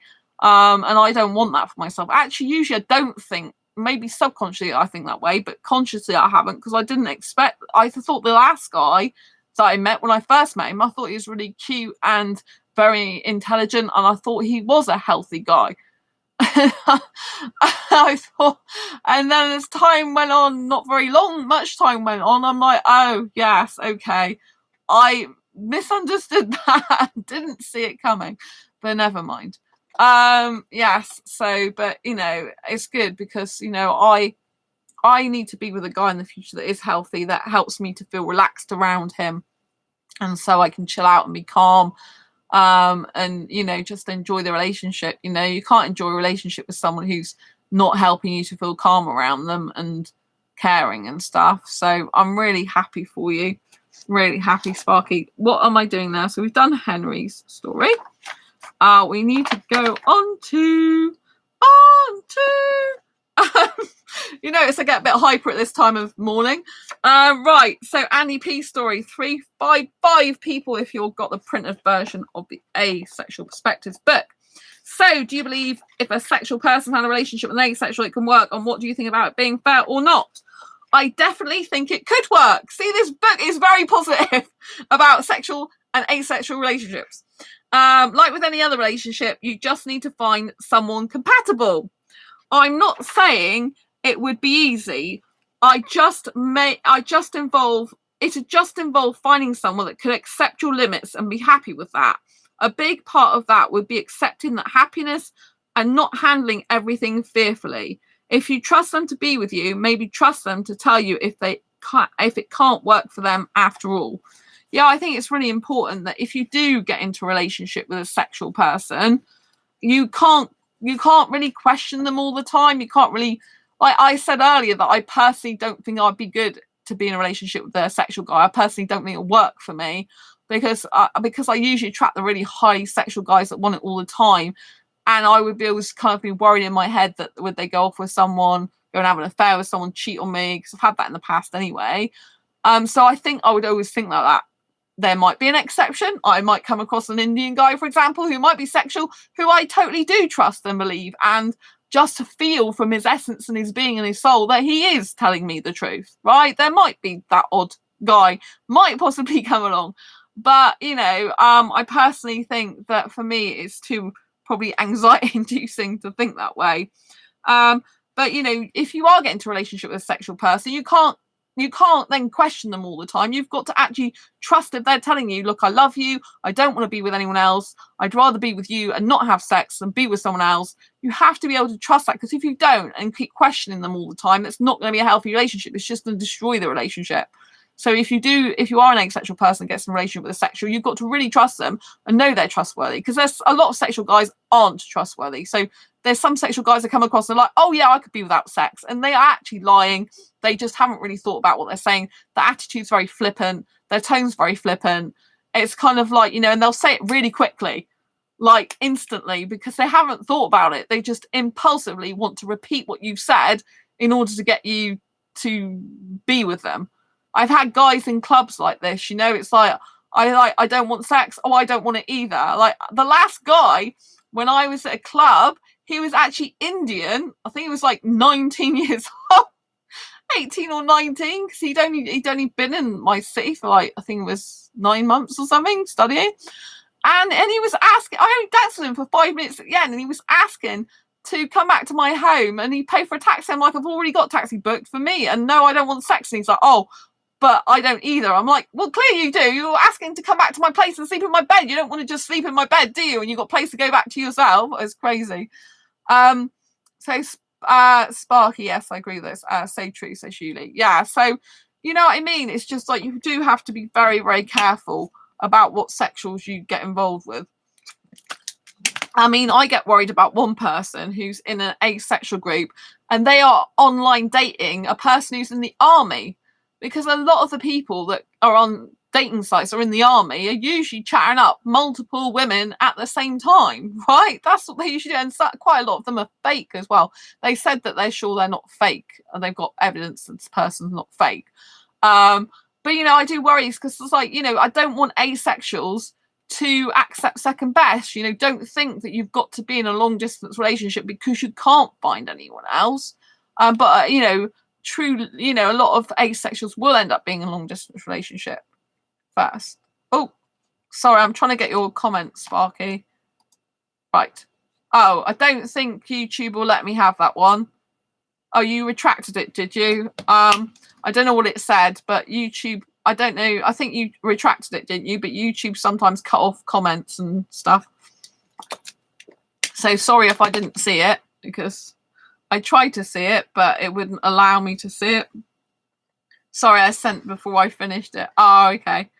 No way. Sometimes YouTube just like a lot. It's really sad because I get quite a lot of comments, and YouTube, I see them, you know, like when it's not live, I get comments, and some of the ones that have got porn links in them, I keep having to delete them all the time. And the genuine comments on my channel, YouTube just deletes. And I'm like, why is YouTube deleting the comments that are actually asking questions that I need to be able to answer and genuine thoughts and feelings on my topics? Yet these people keep creating more and more channels where it's just stupid porn links all the time. You know, and I remove one and then another one pops up. I was doing it for like ages earlier on today, and I'm like, this is just ridiculous. And so, you know, I wish YouTube would get their act together, really. But I'm just glad I'm here on YouTube again, because obviously my channels were cut off at one point. So I just very, very grateful to YouTube that I'm back, very happy, even if I have to delete all the porn stuff. I don't even report it anymore because I just think it might be that if I start reporting it, my channel might look like it's got something wrong with it again. So I just usually delete them and block the people on there. And a lot of the time I reported in the past, nothing happened anyway. So that's why I don't bother anymore. Right, Isadora's story. Do they believe a sexual person can be with an asexual, and would it work out? So that depends entirely on the people involved. If they can talk openly about what they want and don't want and find a common ground, then they can definitely make it work. I also don't like the argument about an asexual being unfair. If you want sex that badly, go find another sexual person to have it with. It's not like you're being deprived of food or water. Not having sex won't kill you. Yeah, I have to say that a lot of people, like a lot of sexuals, they act as though, you know, like it's a matter of life and death if they don't have sex. I've got two sex coaches that I'm friends with on Facebook. One interviewed me on this channel. Well, it was posted on this channel, this video. They interviewed me and I uploaded it to my channel.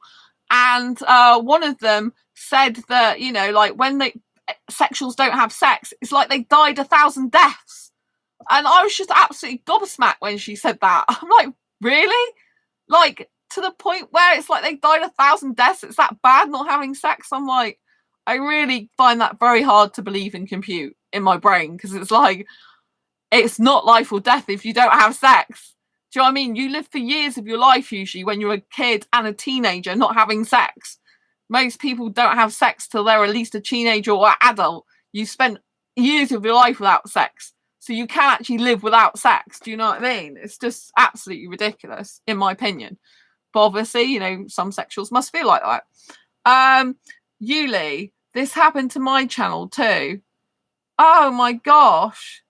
What, that your comments keep disappearing? It's not good, is it? It's not good. So, yeah. Did you retract another message, Sparky, or was it YouTube playing up? But yeah, so I think, you know, like, it's, you know, it's also, the question doesn't actually say that it's unfair to the sexual. It says, and what do you think about it being fair or not? Because, you know, it might not be fair to either the sexual or the asexual person. And obviously, I do want to go back to a previous story and say that I do agree that it is not fair if an asexual keeps back the information about being asexual on purpose. You know, oh, it's okay, Sparky. I won't actually put that on. Your phone keeps doing that. Yeah, I won't actually put that one because it's got the F word in it. But yeah, so I'll hide that one. But please feel free to write other messages. So I just deleted that one, but I know what you're saying now. Your phone is messing up, but with the F word. But they'll probably delete that anyway, so I just deleted that. But feel free to write any more comments. So yeah, it's okay. Don't worry. So yes. What was I saying? Yeah. So I do think it's equally unfair if an asexual person doesn't tell the sexual person that they're asexual. You know, like I came across a post on asexuality.org. It's a forum post, and it was written by a sexual woman who I think is she's heterosexual. I think she might be a hypersexual as well. And she was saying that she's been with her partner, asexual partner, guy partner, for 2 years. And when they first got together, he was having a lot of sex with her, like every day. And as time went on, he just stopped having sex with her. And then basically she is feeling now that it's difficult for her because he's basically saying, I'm not having sex with you. I'm not interested in it. But she's already emotionally attached to him. She's been with him for 2 years and they used to have sex all the time. But he turned around and told her he didn't tell her he's asexual, didn't want sex because he was afraid of losing her. So basically, he's got her under false pretenses. Now, obviously, I love asexuals. I care about asexuals, but whether the person, whatever orientation someone is, they should never be getting someone in that position where they've got them, and now they decided, oh, I mean, obviously there's two sides to every story, and obviously the asexual person shouldn't be having sex if they don't want to, but they shouldn't have got into a relationship with that sexual person who's a hypersexual, had loads of sex with them, and given them the impression that they loved sex. Because now it's causing now the guy's comfortable, the asexual guy's comfortable. He's got her because he said he did it knowing that he wanted to keep her. That's the issue. That's the problem, right? You shouldn't do something purposely to keep someone and then not do it anymore and know they're emotionally attached to you. You've basically got them where you want them. And it's like you don't have to bother doing that anymore because you think they're not going to leave you. And kind of that is a little bit controlling, I have to say. You know, like everyone's a right to change their mind. Everyone's got a right to not have sex. But you've got to understand that I've been on the receiving end of this as an asexual person. I've had guys who've made out they're a certain way in the beginning of the relationship and they're this, that, and the other, and they're so wonderful and they really care about me and they've given me this impression of how much they're into me, and then all of a sudden they kind of take that away. And it's kind of like they wanted to do that because they wanted me to emotionally attach to them. So they've kind of got me where they want me to be, theoretically, because I've learned over the years that the person who's most attached to the other person, the one who's most needy, if you like, is the one who loses out more relationship if it's not a healthy relationship. Because if the other person needs that person less, then the more needy person is the one that's trying to please the person who doesn't need as much to keep the relationship going, and the person who doesn't need them as much, so they don't need to make an effort anymore. And it kind of gets really bad. Yuli, perhaps that's where demisexuals and just people with very low sex drives really face lots of confusion sometimes. Yeah, I mean, this person didn't want sex at all in the end, and but the sexual person wasn't. So this person came onto asexuality.org, and they are not asexual, but their partner is, and they were saying about the fact of how difficult is the relationship now that person's not having any sex whatsoever, and they knew they were hypersexual when they got with them, and the reasoning they said is, oh, because I was scared of losing you, so that's why I did it. And it's just not good. To me, it's kind of a bit controlling because they were doing an action to keep them, and then when they got them in that relationship and that bond, it's like, oh, I'm not bothered doing it now. And that is coming from a place of unhealthiness. To be quite honest, it's coming from a place of I really need you and I don't want to lose you, so I'm going to act a certain way on purpose to get you. Then when I've got you, I don't need to be like that anymore. And that's what's not nice. It's an unhealthy relationship, that is. It's not good, And I obviously I'm very defensive of asexuals. I'm very caring, and I do love asexuals, but just because someone's asexual doesn't mean to say that it's right or do things the right way, It's very different from an asexual finding out they're asexual in a relationship, because they didn't actually know. This guy was calculated in what he was doing. That's what I'm trying to say, from what I understand. But yeah, it's difficult, I guess. As far as I know, this guy's like sex repulsed. So, from what she was saying. Sparky, my partner didn't realise she was asexual to about 5 months in. And when she told me, yes, it was a shock, but we came to a compromise where we are both happy. Well, that's good, isn't it? She told you when she realised. She didn't, and she let you decide for yourself whether to be with her or not. Yeah, Yuli, yes, that is sad, but people do that. I wish people didn't do that. It's the same as a guy who does one thing during the beginning stage of a relationship and then stops doing that. Yes, Yuli, that's what happened to me. Like the Indian asexual guy, he made out he was really interested in me, that we were soulmates, and I'm the girl he'd been looking for all his life. And then very suddenly, like, in the end, he couldn't even give me half an hour video chat and said he can't even be a good friend to me. So yeah, he's gone from my life now, you know. I didn't value my worth and stuff, but yes, unfortunately, he had originally asked me to be in a long distance unofficial relationship with him. But I said, unless you can guarantee to come over here to the UK, because he lived in the USA, then that's not going to be good for me, because I don't want to wait a year and a half, 2 years. He was talking about coming in 2023. And then I said, I don't want to wait all that long. And then, you know, you decide you're not coming, because this is like, I don't want to waste that time, really, you know, like, it's not good for me to be in that state, because he wasn't even going to come over till next summer to see me.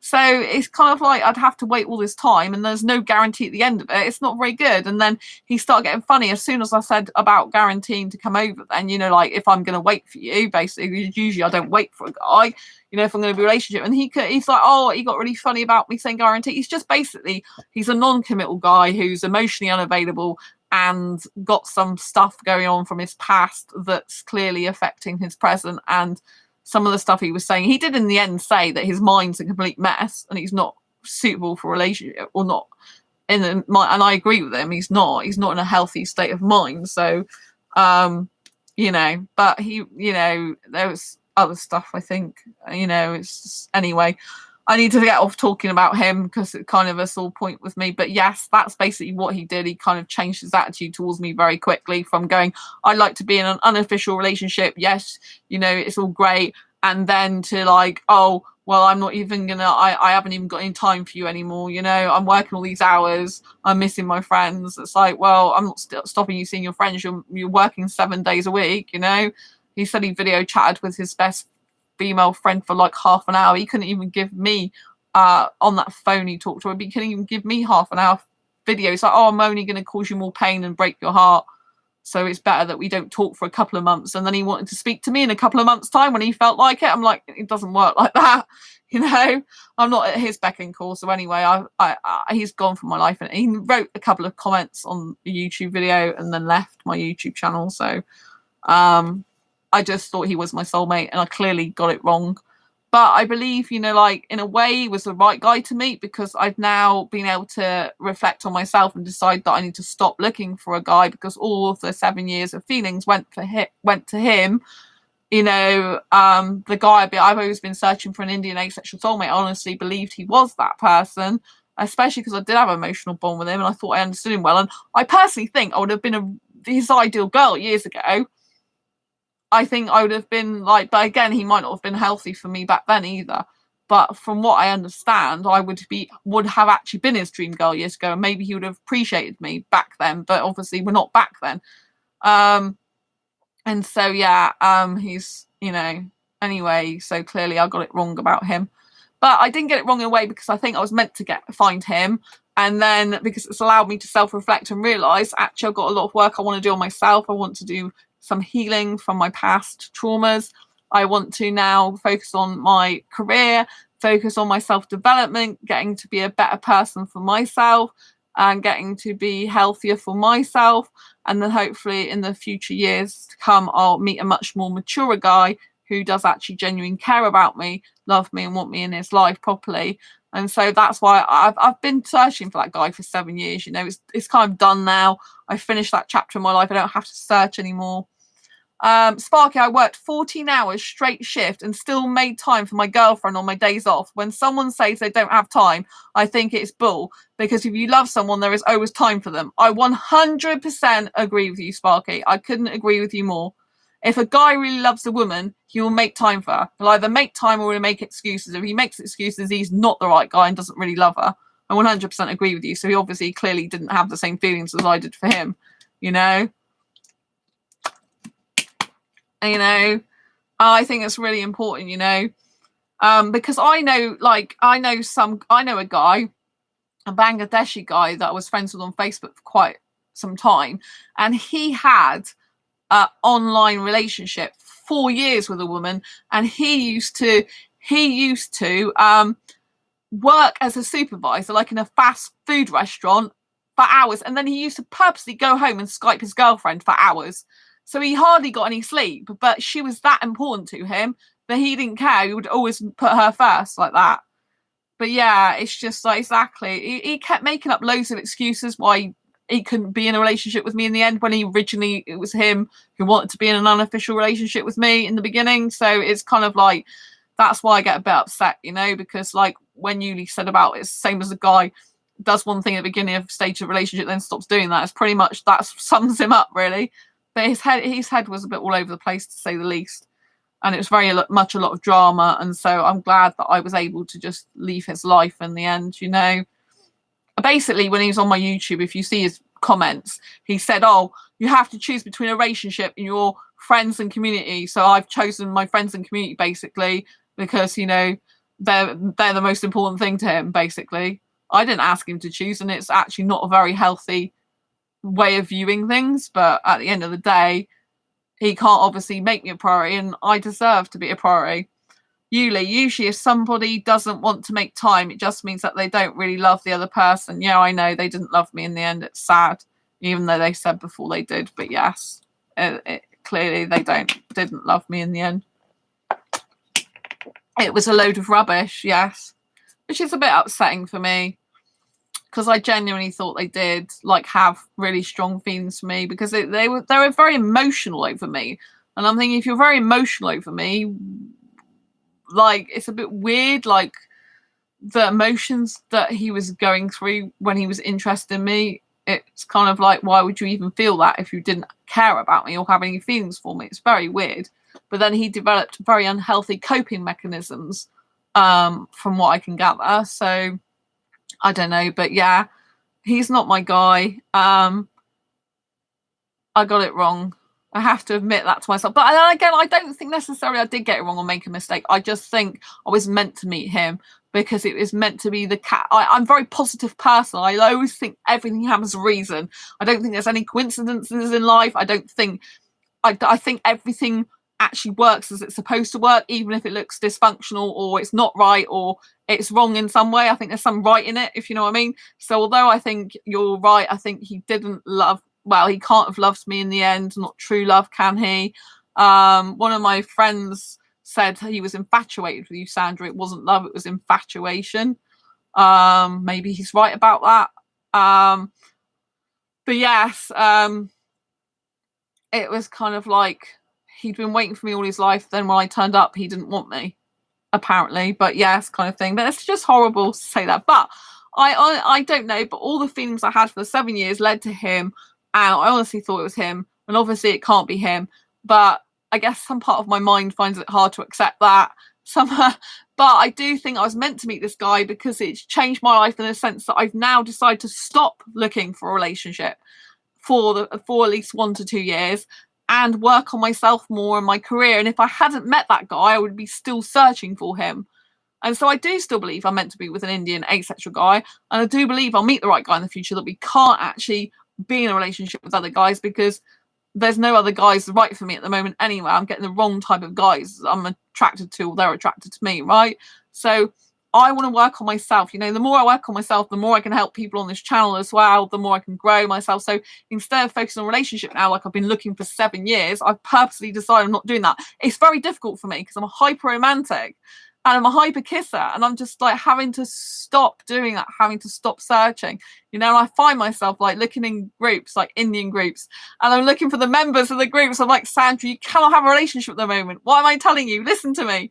You cannot have a relationship. Do not approach these guys. Stop it. Stop it. So you know, I'm trying to like what is it? I don't know what is it. Detach from my previous bad habits. I say they're bad habits now. So detach from my previous habits. And actually, you know, like have some time out my own. I don't want to be looking for a guy like I was before. I don't want to be looking for a guy at all. I really, really do believe this is my time now. I've spent 7 years looking for that guy. It led me to him. He wasn't the right guy. He doesn't love me like you say. He doesn't. And it's no good. I guess a small part of me in my mind keeps thinking, oh, maybe he'll turn around. You know, like it's a lot of people who go through like past relationship grief or trauma, or split up from someone who loved the person, who and it wasn't reciprocated back fully. A lot of people do think in their mind, oh, maybe that person will change. And sometimes I have a little bit in my head saying, oh, maybe he'll change and come back years later, a changed guy, and realise that he was really badly behaved in the end towards me, didn't care, and he should have been more caring. And, you know, it's not good the way he ended things with me, and he was really just hiding those emotions, and he had to sort his head out, and years later come back and he was always the guy for me. It's a little part of me, I guess, the romantic part of me that got, you know, the part of me that thought he was my soulmate. There is that bit in me still. And, you know, I haven't got rid of that yet. I haven't fully unhooked from him. I haven't fully disconnected from this guy yet. But I just know that it's going to take time because I'm kind of like grieving. And even if he didn't love me, it doesn't mean to say that the feelings I have for him weren't genuine, you know? Even if they weren't genuine on his side, it doesn't mean to say they weren't genuine on mine, even though I hadn't known him that long. Because for me, when I get a feeling, I don't experience any platonic attraction whatsoever. This guy was a demi-romantic, so he's on the aromantic spectrum, so it's a bit different for him.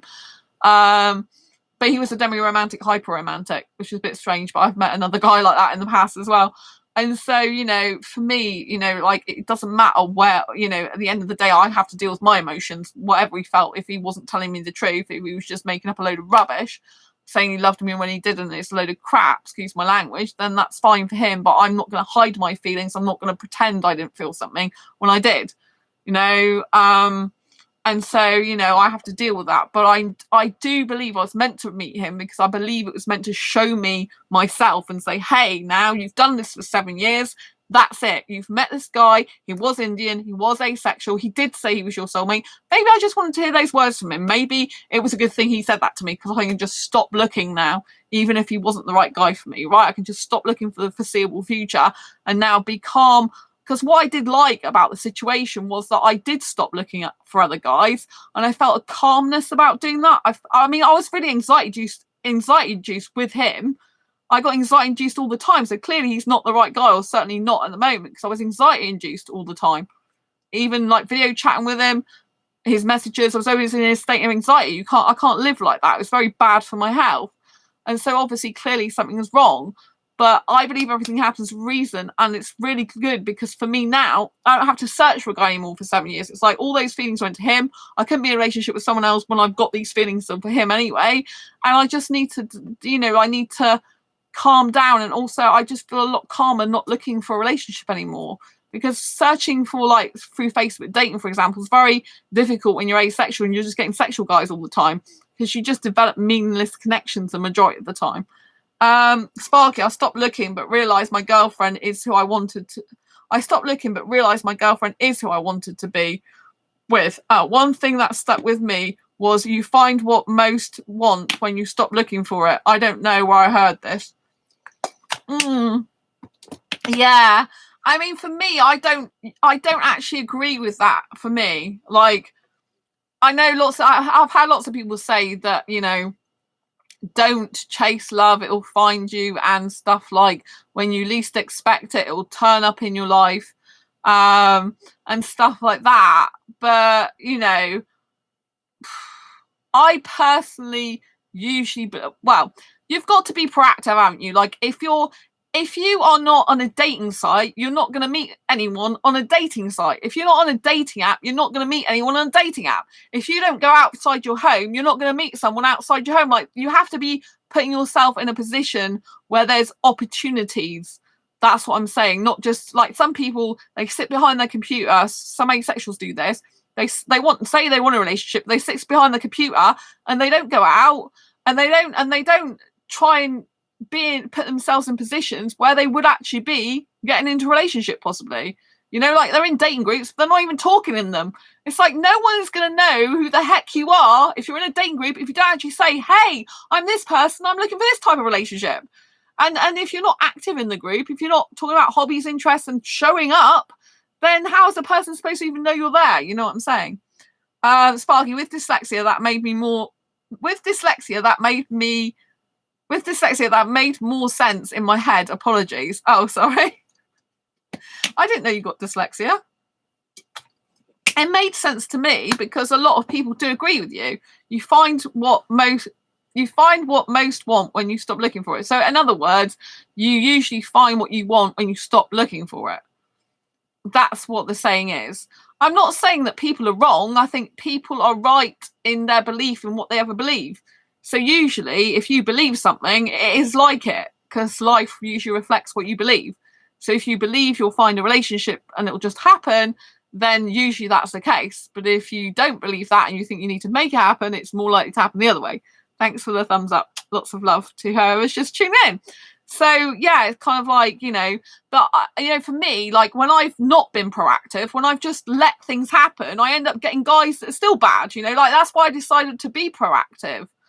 Because, exactly, says Julie. That's why I decided to be proactive, because I've had rubbish guys come my way. It's kind of like I haven't been looking. It's like this guy shows up and it's like he's not suitable for me. And I just used to have feelings for him because he turned up in my life. I wasn't looking for anyone else at the time, but I've always had a romantic streak.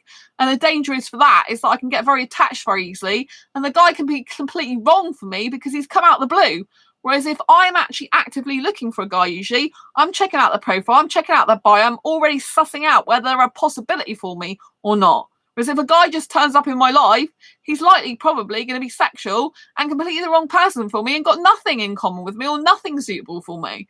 Whereas at least if I'm going kind of like looking at for myself, I've got a rough idea of what the guy would be like just from looking at his profile, his photographs, his bio, even his Facebook profile. I've got a good idea of the guy. So for me personally, usually that doesn't work. However, I do think I'll probably meet my guy at a business seminar. I might be speaking at a business seminar myself and he'll probably show up there somewhere, maybe, but I'm not that person yet. I'm not speaking at the moment. I want to be a speaker on stage. Like, I do think I'm born to be that way. So I was a speaker at the UK Asexual conference, obviously, in 2018. That was London, so that was a great experience. But I believe that I'm born for a lot more than I'm currently doing. And so I need to be that version of me, that future version of me, in order to meet my future guy, if you know what I mean. Yuli, kind of like the book called The Secret by Rhonda Byrne. Yes, so you might have noticed that on this channel, Yuli, I talk quite a bit about spiritual stuff. And yeah, I've seen the movie, The Secret. I haven't actually read the book, but I've seen the movie. But I know all about the book. But yes, I talk a lot about spiritual stuff on here quite a bit. I start going into it off on tangents. So yes, there's a world famous coach called Tony Robbins. I've been to 2 events with him in London. He completely changed my life in 2012. And he was a person that made me decide that I need to live my teenager life. So that's who I am, and taught me how to change my state through movement and music. And that's when I started to come alive. And that seminar in 2012 was when I started to love myself, like my self-love journey. And Tony Robbins got us to stand up and go around thanks, that's so cool, says Julie. Tony Robbins got us to stand up, get out of our seats and go around and hug strangers. Now, back in 2012, I couldn't hug strangers like usually. It's not what I do, because I could only hug a guy I was in a relationship with, boyfriend, which I didn't have back in 2012. And also my parents to say goodbye. That was the only people I could hug and the only circumstances I could do it in, right? And so it's very difficult and uncomfortable for me when they're going, all right, you've got to stand up and have 2 minutes to go around hugging as many people as you possibly can. And I'm like, what? But I did do it. It felt really uncomfortable. But in life, if you want to grow, excuse me, I'm talking a bit more spiritual and personal development stuff now. If you want to grow in your life, you have to be able to push yourself out of your comfort zone. You have to start doing things that are uncomfortable, because only when you start doing uncomfortable things can you then become more comfortable with the uncomfortable things and develop and grow yourself into a better version of you, and a more experienced version and more skilled version. So throughout the years since 2012, I pushed myself to do things out of my comfort zone. I've still got more stuff that's going to be out of my comfort zone coming up. Like the Asexual Guide to Sex, I'm going to be doing a campaign for that. That's way out of my comfort zone. Shocking, but I need to do it because it's the right thing for me to do with the book, and I need to get as many eyeballs on the book as possible, because, it helps save lives, I think. I know now I couldn't do that right now. Hugging stranger, though, I've done it, but I decided it's not for me. Well, I felt really uncomfortable, and I still wasn't comfortable doing it after I'd done it there. But over the years, I can hug strangers now, like people that I would never think about hugging. It's very strange. But I not cuddling, hugging. I don't cuddle. Friends I hug, no problem. See, I couldn't even do that years ago. I couldn't hug friends at all. Years ago. I couldn't, like I said, I could only hug a boyfriend or my parents to say goodbye. That was it. But like I don't go around hugging everyone, but I can hug strangers. So for example, I will say something that's very strange. And I mean, everything, like I said, everything happens for a reason. I don't believe there are any coincidences in life. I honestly don't. And so that's a very spiritual thing. And so basically I came out of my home, right? The front, like where I live, I'm in the middle of a house, right? I live in a flat. This is my flat in the middle of a house. And it's a self-contained flat. And so it has a very long garden and pathway to get out of the, you go out the front door and it's got a very long pathway. And that leads to a pavement. Yuli, well, my personal view is that we all have right to have our own boundaries. Oh yes, absolutely, Yuli. Like I didn't, like I said, I didn't like hugging anyone years ago. I was very like, but like for example, if I do my asexual meetups, I sometimes say, "Do you want a hug?" to someone, if they want a hug. But usually it's the same people that come over and over again, so I know what their boundaries are. But like I didn't used to like any touching from, like I used to think I could only do that in a relationship. Like I would hug my parents to say goodbye, but no further physical contact unless in a relationship. Really, I didn't want any patting on the shoulder, any sweeping, like of my arm, anything. I used to be very like that for years. But like if I'm going to a seminar and I'm asked to do something, it's my choice whether I do it or not, and I decide to do it. And then I've done it since, again, more and more. And now I kind of like doing it, for some people. Not all the time. I mean, only person I hug at the moment is one of my best friends, because they come and look after me twice a week because of my broken ankle, do all my food shopping and clean the floors and stuff. So that's actually the only person that I hug at the moment. Hello and goodbye, or if we're having some moments. And so like moments of like upset. So if I'm upset about stuff, then they'll give me a hug sometimes, and stuff like that. Vice versa. So but yeah, so everyone should have their own personal boundaries, and a lot of people, like, there's a lot of asexuals that don't like hugging or any physical contact. And anyway, I was saying that I have this long path coming out the front of my home, and on this one particular day there was an accident. These two women had got out this car, and this car was smashed up in the road in front of the pavement, which was in front of the path when I go out of my home. And it was very, very strange because they were friends, clearly. They'd been in the car together. Both the girl that was nearest to me, she was shaking. And I just said to her, "Do you want a hug?" And I don't know this. I asked her, right? I didn't do it to her. I asked her because I just felt intuitively she needed a hug right now, even though she didn't know me. And I happened to just be there, and she was smack bang right in front of me. And I thought it's weird because the friend that was with her really should have been kind of offering her that. But some people aren't emotionally intuitive like I am. They're not like able to do stuff like that. It might be a personal boundary, or just might be that they don't think that way. I got the impression that the other person just didn't think that way. It's not something that would be natural for them to think. And so I just said to this person, "Oh, you all right? What happened?" And you've been in an accident. She's like, "Yeah." I said, "Have you called someone?" I think they called someone. And I said, I could see they were like shaking like this. I said, "Do you want a hug?" And I gave them a hug, and I could just see instantly it made them feel better. Now, years ago, before I went to that seminar in 2012, I couldn't do anything like that. I couldn't do anything like that. I really couldn't. Like I said, for years, I would not even touch anyone else, like not even a pat on the shoulder. If anyone tried to do stuff like that, I didn't like it, right? But if I had not developed those skills for myself in 2012, I would not have been able to offer that to this person who I'd never met before in my life. But I intuitively knew that's what she needed. I asked her, I didn't do it, but I knew, I could feel that that's what she needed in that moment. She needed a hug to just feel better because she was shaking, and her friend couldn't offer her that. And so, like I said, everything happens for a reason. Everything in our life, and I have that ability to do that. There was a woman whose husband, like in my old job, older woman whose husband was dying of cancer. and I would give her a hug, which I couldn't do years ago. There was another person who's bisexual there, and her boyfriend and her had a like falling out, and I said, do you want a hug to her? So, you know, I'm able to comfort people when they're really having really hard, tough times. And I couldn't have done that years ago because I didn't have that ability. I was too personally scared of that. I didn't like it. I didn't like anyone touching me. That was something that was weird to me and not nice, and I would reject that, and I would feel it's gross. You, Leo, wow, yeah. So you know, it happens to be that I changed, and my future, which I didn't know at the time, would require me to be able to do that as a gift to someone else, you know? And so, like I said, everything happens for a reason. And sometimes these situations don't present themselves until you're in that position. But I mean, I'm sure there was other times that people would have wanted a hug from me, and I just couldn't do that in the past because I wasn't that type of person back then. But I actually feel better that I'm able to do that now when I couldn't do it before. I actually feel better in myself because I've changed myself.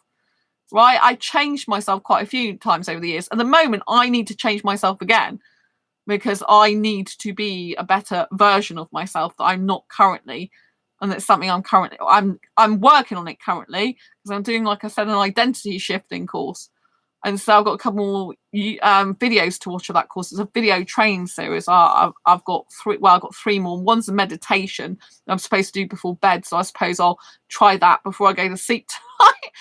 This morning now. And then the other two are more educational videos again. I take so many notes. I mean, like, I haven't shown you this, but this is like one of my notepads, and this is like the yes, it's a Trolls notepad. I love the hair, don't you? So cute, so cute. I love notepads because I'm a writer. So writing's my huge passion. So this is when the course started.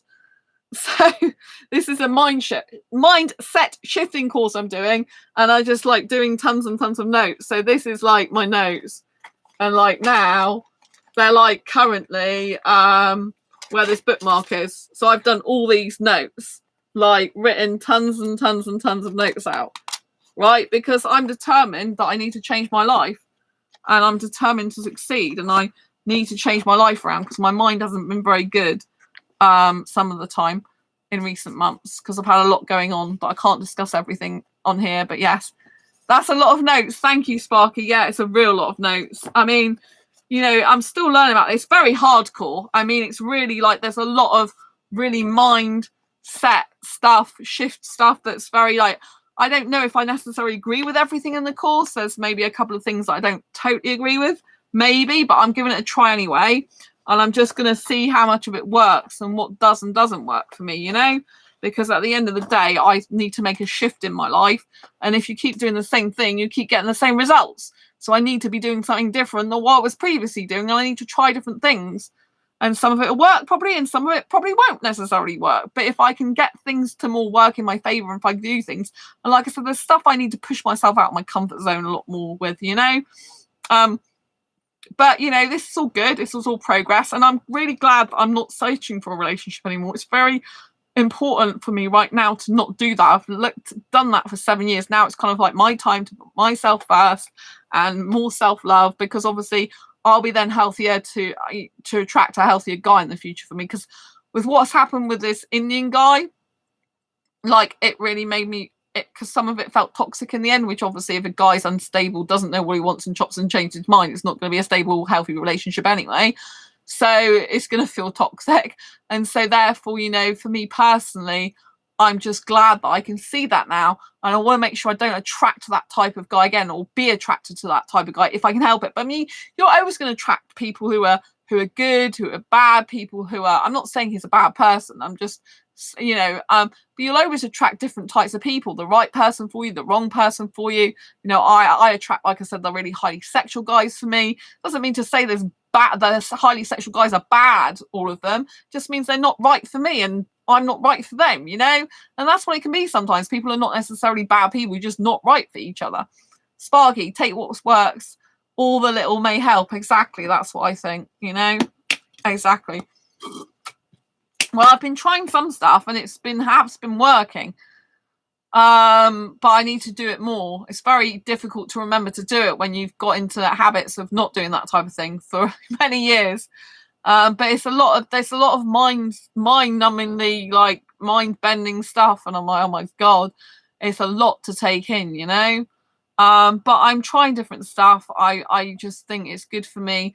I needed to get my mind sorted. It's helping me somewhat. I'm already feeling more positive again than I was feeling before. But there's certain things going on in my life that I can't discuss publicly at the moment that, you know, makes the emotions go down again sometimes. But I'm always being able to change my days around, so I'm happier. But I'm always happier when I'm on here anyway. When I do my YouTube show, I'm just always like talking to you. I'm just always happier. It's like I have it because I really love doing this show. I could just sit here for hours and hours. Like it's nearly been 2 hours. I didn't even realise, because for me, it's very natural. That's why I wanted to be a speaker on stage as well, because for me, talking is a very natural thing. It's a very enlightening thing. It's a very happy thing. It's a very joyful thing for me. It's a very energetic thing for me. Like it's like 4:43 a.m. in the morning here. Most people will be like going, and I'm going woohoo, you know. So yeah, for me, I kind of wake up at night usually. Although I'm usually in sleep at 4. I usually sleep from 4 till midday, so I'm 43 minutes over my sleep time. But yeah, it's amazing. I love being here. Oh, I've got some more stuff to read. I've got a couple more. No, 3 more to read. Let's get on with the show. Sparky, with toxic people, they are hard to spot as they seem to be what you need and want, but their true colours will show. Thank you, Sparky. Yes. I agree with you 100% there. They are very hard. And that's what I'm glad you said that, because sometimes I can give myself a bit of a hard time thinking, oh God, why didn't I see that sooner? Why didn't I notice that? Why didn't I why didn't I see that coming? You know, but like you say, Sparky, it is hard to spot these people sometimes because they do present a side of them, usually to get you hooked. Whether they do that intentionally or not, they might not even do it intentionally. They might not do things on purpose. It might, but they usually do things to like that make them show up in a way that's, oh, I really like you, I'm so into you, and then obviously go the opposite way. And so you don't actually know sometimes, and you've got to cut yourself some slack. Like I have to cut myself some slack. Like my feelings for him were genuine, so I don't have to worry that I didn't do anything wrong because I really cared about him. And I did put time and energy and effort into him, and so I've just got to know that I didn't do anything wrong. It's just like it happened, Sparky, I usually get up for work at this time. Oh, am I keeping you up from work? Are you going to work today, Sparky? You got to go and get ready for work. Agreed there, says Judy. Oh, thank you. Yeah. Yeah, it's, like I just have to cut myself some slack and think, like it's because sometimes I can blame myself and stuff, or think, oh, was I too this or was I too that? But at the end of the day, like I think if you're not suitable for someone, you're not suitable for them, full stop, and they're not suitable for you. It doesn't really matter whether you can self-reflect all you want, and you can also think, oh, like you could blame yourself or whatever. But at the end of the day, if that person's not right for you, they've left your life because they're not right for you at the end of the day. Like, like for example, because I do have an anxious personality, I would need someone who was receptive to that and kind, caring. But in the beginning, he was really kind, caring, and very, very accommodating of that. He used to, like, one time I was upset about something, and he was like having a break from work, and he purposely fitted a break in so he could talk to me because he cared about me. And that's why I thought he was a really nice, kind, caring guy, really into me, really thoughtful, really kind, very sweet. And like, that's what you do for someone usually if you love them. You usually make extra time when you knew they were upset and really kind of needed you. And so that's why I thought he was really into me. But there we go. I must have got that wrong. But Sparky, no day off. That's good. Right. I've run out of water now as well, so I better hurry up and get on with this thing. Although there's a bottle down there with some water, big water bottle. So, right, Isadora's story. Do you believe if a sexual person had a relationship with an asexual, it can work? And what do you think about it being fair or not? That depends entirely on the people involved. If they can talk openly about what they want and don't want and find a common ground, then they can definitely make it work. I also don't like the argument. Oh, I think I've read this, haven't I? I don't like the argument about it being unfair with an asexual. Yes, if you want sex that badly, go and find another sexual person to have it with. Yeah, I've already talked about that. Because I said it's not like you're being deprived of food and water, not having sex won't kill you. Because I said, yeah, that's the way sexuals feel sometimes, that they've got to do it because it's life or death. Anyway, I've reread that one out. So I got 2 more that I haven't read out. I need to take my bookmarks out so I know I've read them. That's the problem. I keep my bookmarks in there. Right. What do you think? Oh, Eddie's story. Do you believe it can work, Eddie? Of course it could work. There would have to be a bit of give and take on both sides, but that's no different to any other relationship. And I have to say that is true. You know, that whatever relationship you have, you kind of have to give and take, don't you? It should actually be equal give and take, usually. You know, like someone shouldn't be taking all from the relationship, and someone shouldn't be giving all to the relationship. Right. Let me see. Right. This is the final one I'm going to read. Okay, this is Anne's story on page 397, if you've got the printed version of the book. Right, so do you believe if a sexual person in a relationship with an asexual can work, and what do you think about being a fair thing or not?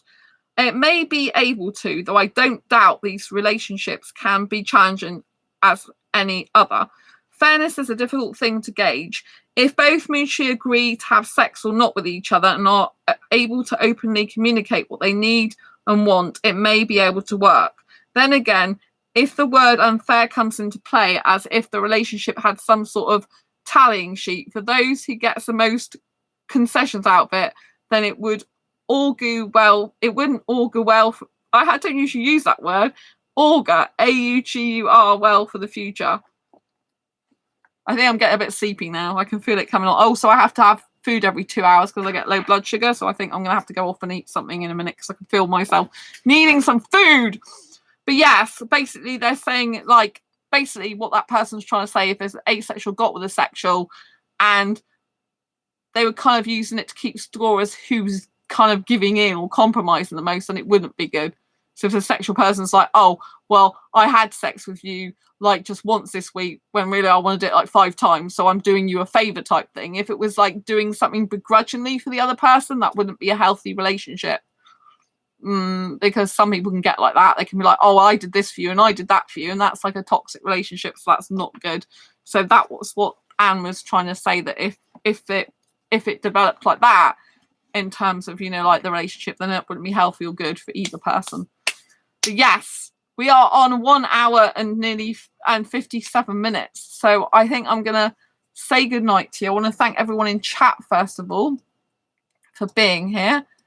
So yes, let me go through people. Like Sparky's been here for ages. Lots of love, Sparky. So glad to have you. It's been a great time with you today, explaining to us how it's working with your asexual partner, even though you're hypersexual, you said. I'm a hypersexual. Sparky said this earlier. I'm a hypersexual. I really enjoy it, and my partner is ace. Me and my partner have our way of doing things. We are both happy, and communication is key. A relationship is not just about sex. So I think that's really good to say that again. And then Darshan came and was asking, not a great question, about why girls don't allow to do sex first, and because obviously they shouldn't, because it's their body and women don't owe a guy sex, and why would you want to have sex with a stranger anyway? Apparently some people do though. And then we've got Yuli, who's beautifully here, and it's very nice, Yuli, for you to be here. Yuli's quite new to this channel, but she's very proactive. I presume you're a she. If you aren't, my apologies, because you know people are different genders these days. I shouldn't be assuming. So anyway, Yuli, it's lovely to have you here. Sparky, a lot of these say, is it fair, and keeping score. That doesn't sound healthy. Yes. So basically, a lot of sexual people, it's generally known in the asexual community that a lot of sexual people are like, oh, it's unfair of you not to have sex. So, for example, thanks for the thumbs up. If they are a sexual person and they would say to a sexual person, for example, who's not having sex with their asexual partner, oh, the asexual partner is being unfair because they're denying their partner sex and they're not being fair to the sexual person, right? So that's usually what's in society, as it's seen as the asexual isn't being fair to the sexual because they're not giving them sex. And it's like they owe them something. But an asexual person doesn't owe anyone anything and doesn't owe them sex, right? And everybody's body is their own. No one owns anyone's body. And if a sexual person gets into a relationship with an asexual knowing that they're not going to have sex, then that's their choice. They should be adult enough to make that choice for themselves. It's not, you know, like, it's not about it being unfair if they've made the conscious choice to do that. They don't have to be with an asexual person. No one's tying them down and saying you've got to be with this asexual person. But like someone said in one of the stories, you know, there's a lot more to a relationship than sex. There's love. And you can have love without sex, you know, as, you know, Sparky's in a relationship with an asexual person as well. So it's very important. But in that actual question, I didn't say it framed like that. So it could actually, like I said, do you think it's fair of an asexual person to, you know, like, do you think basically it'll work out between an asexual and sexual person? Do you think they can have a relationship together? And if so, is it fair or not? And I didn't say that was geared towards the sexual person, it not being fair to, or the asexual person. It could equally be unfair to the asexual person, you know, because the asexual person might feel under pressure to have sex or do sexual acts. Or it could be unfair because the asexual might be giving up the opportunity to be with another asexual person. So it's very important. Oh, JM. Oh, thank you for the handshake. Yuli, that's right. Nobody owns sex to anybody. No one owns No one owes anybody sex. No one owns anybody's body. I'm going to go because I think I need food because I can start to feel my blood sugar levels are dropping. And that's not healthy for me because I can start slurring my words, which you never usually hear on this channel. But I can do it because I'm starting to feel like the room's going a bit grey. So thank you for the thumbs up. But yes, Sparky, thank you for being here. You, thank you for being here. JM, it's lovely to see you because I haven't seen you on this, like in the live chat for quite some time, I don't think. But I know you comment on a lot of my videos. So thank you so much for that. Sparky, it's up to the couple on how their relationship works. And sometimes it feels like people forget that. Exactly. It is very important. Like I said earlier, it doesn't matter what other people think. All that matters is the people in the relationship and, you know, that they love each other. I don't know why YouTube's hiding the hearts, JM, so I've put the show now. YouTube's a bit weird lately. Thank you for the beautiful hearts. It's really, really sweet. But yes, no one has the right to dictate anyone's relationship. All that matters is the people who are having the relationship. And if you found true love, and they found you as their true love, it's bliss. You should hang on to it and love it and cherish it forever because it's very rare, beautiful and special. And not a lot of people find that rare, special magic gem amongst all the dust. So yes, anyway, I'm going to love you and leave you for now. It's been an absolute pleasure being with you. I could talk more in terms of talking, but I'm not going to because I can feel that I need to get food before I start getting really dizzy and stuff. So I love you and leave you for now. Thank you for being in chat. Thank you for a wonderful show. I really appreciate you, each and every one of you. I love being here. If you haven't got the Asexual Perspectives book yet, please go and grab a copy because it is really good and you'll enjoy it, I'm sure. Anyway, lots of love here. Thank you, Sparky, and I'll see you on the next video or live stream. JM, glad I got to see some of your live stream. Oh yeah, JM, sorry I've got to end now. It's like 4:55 a.m. here.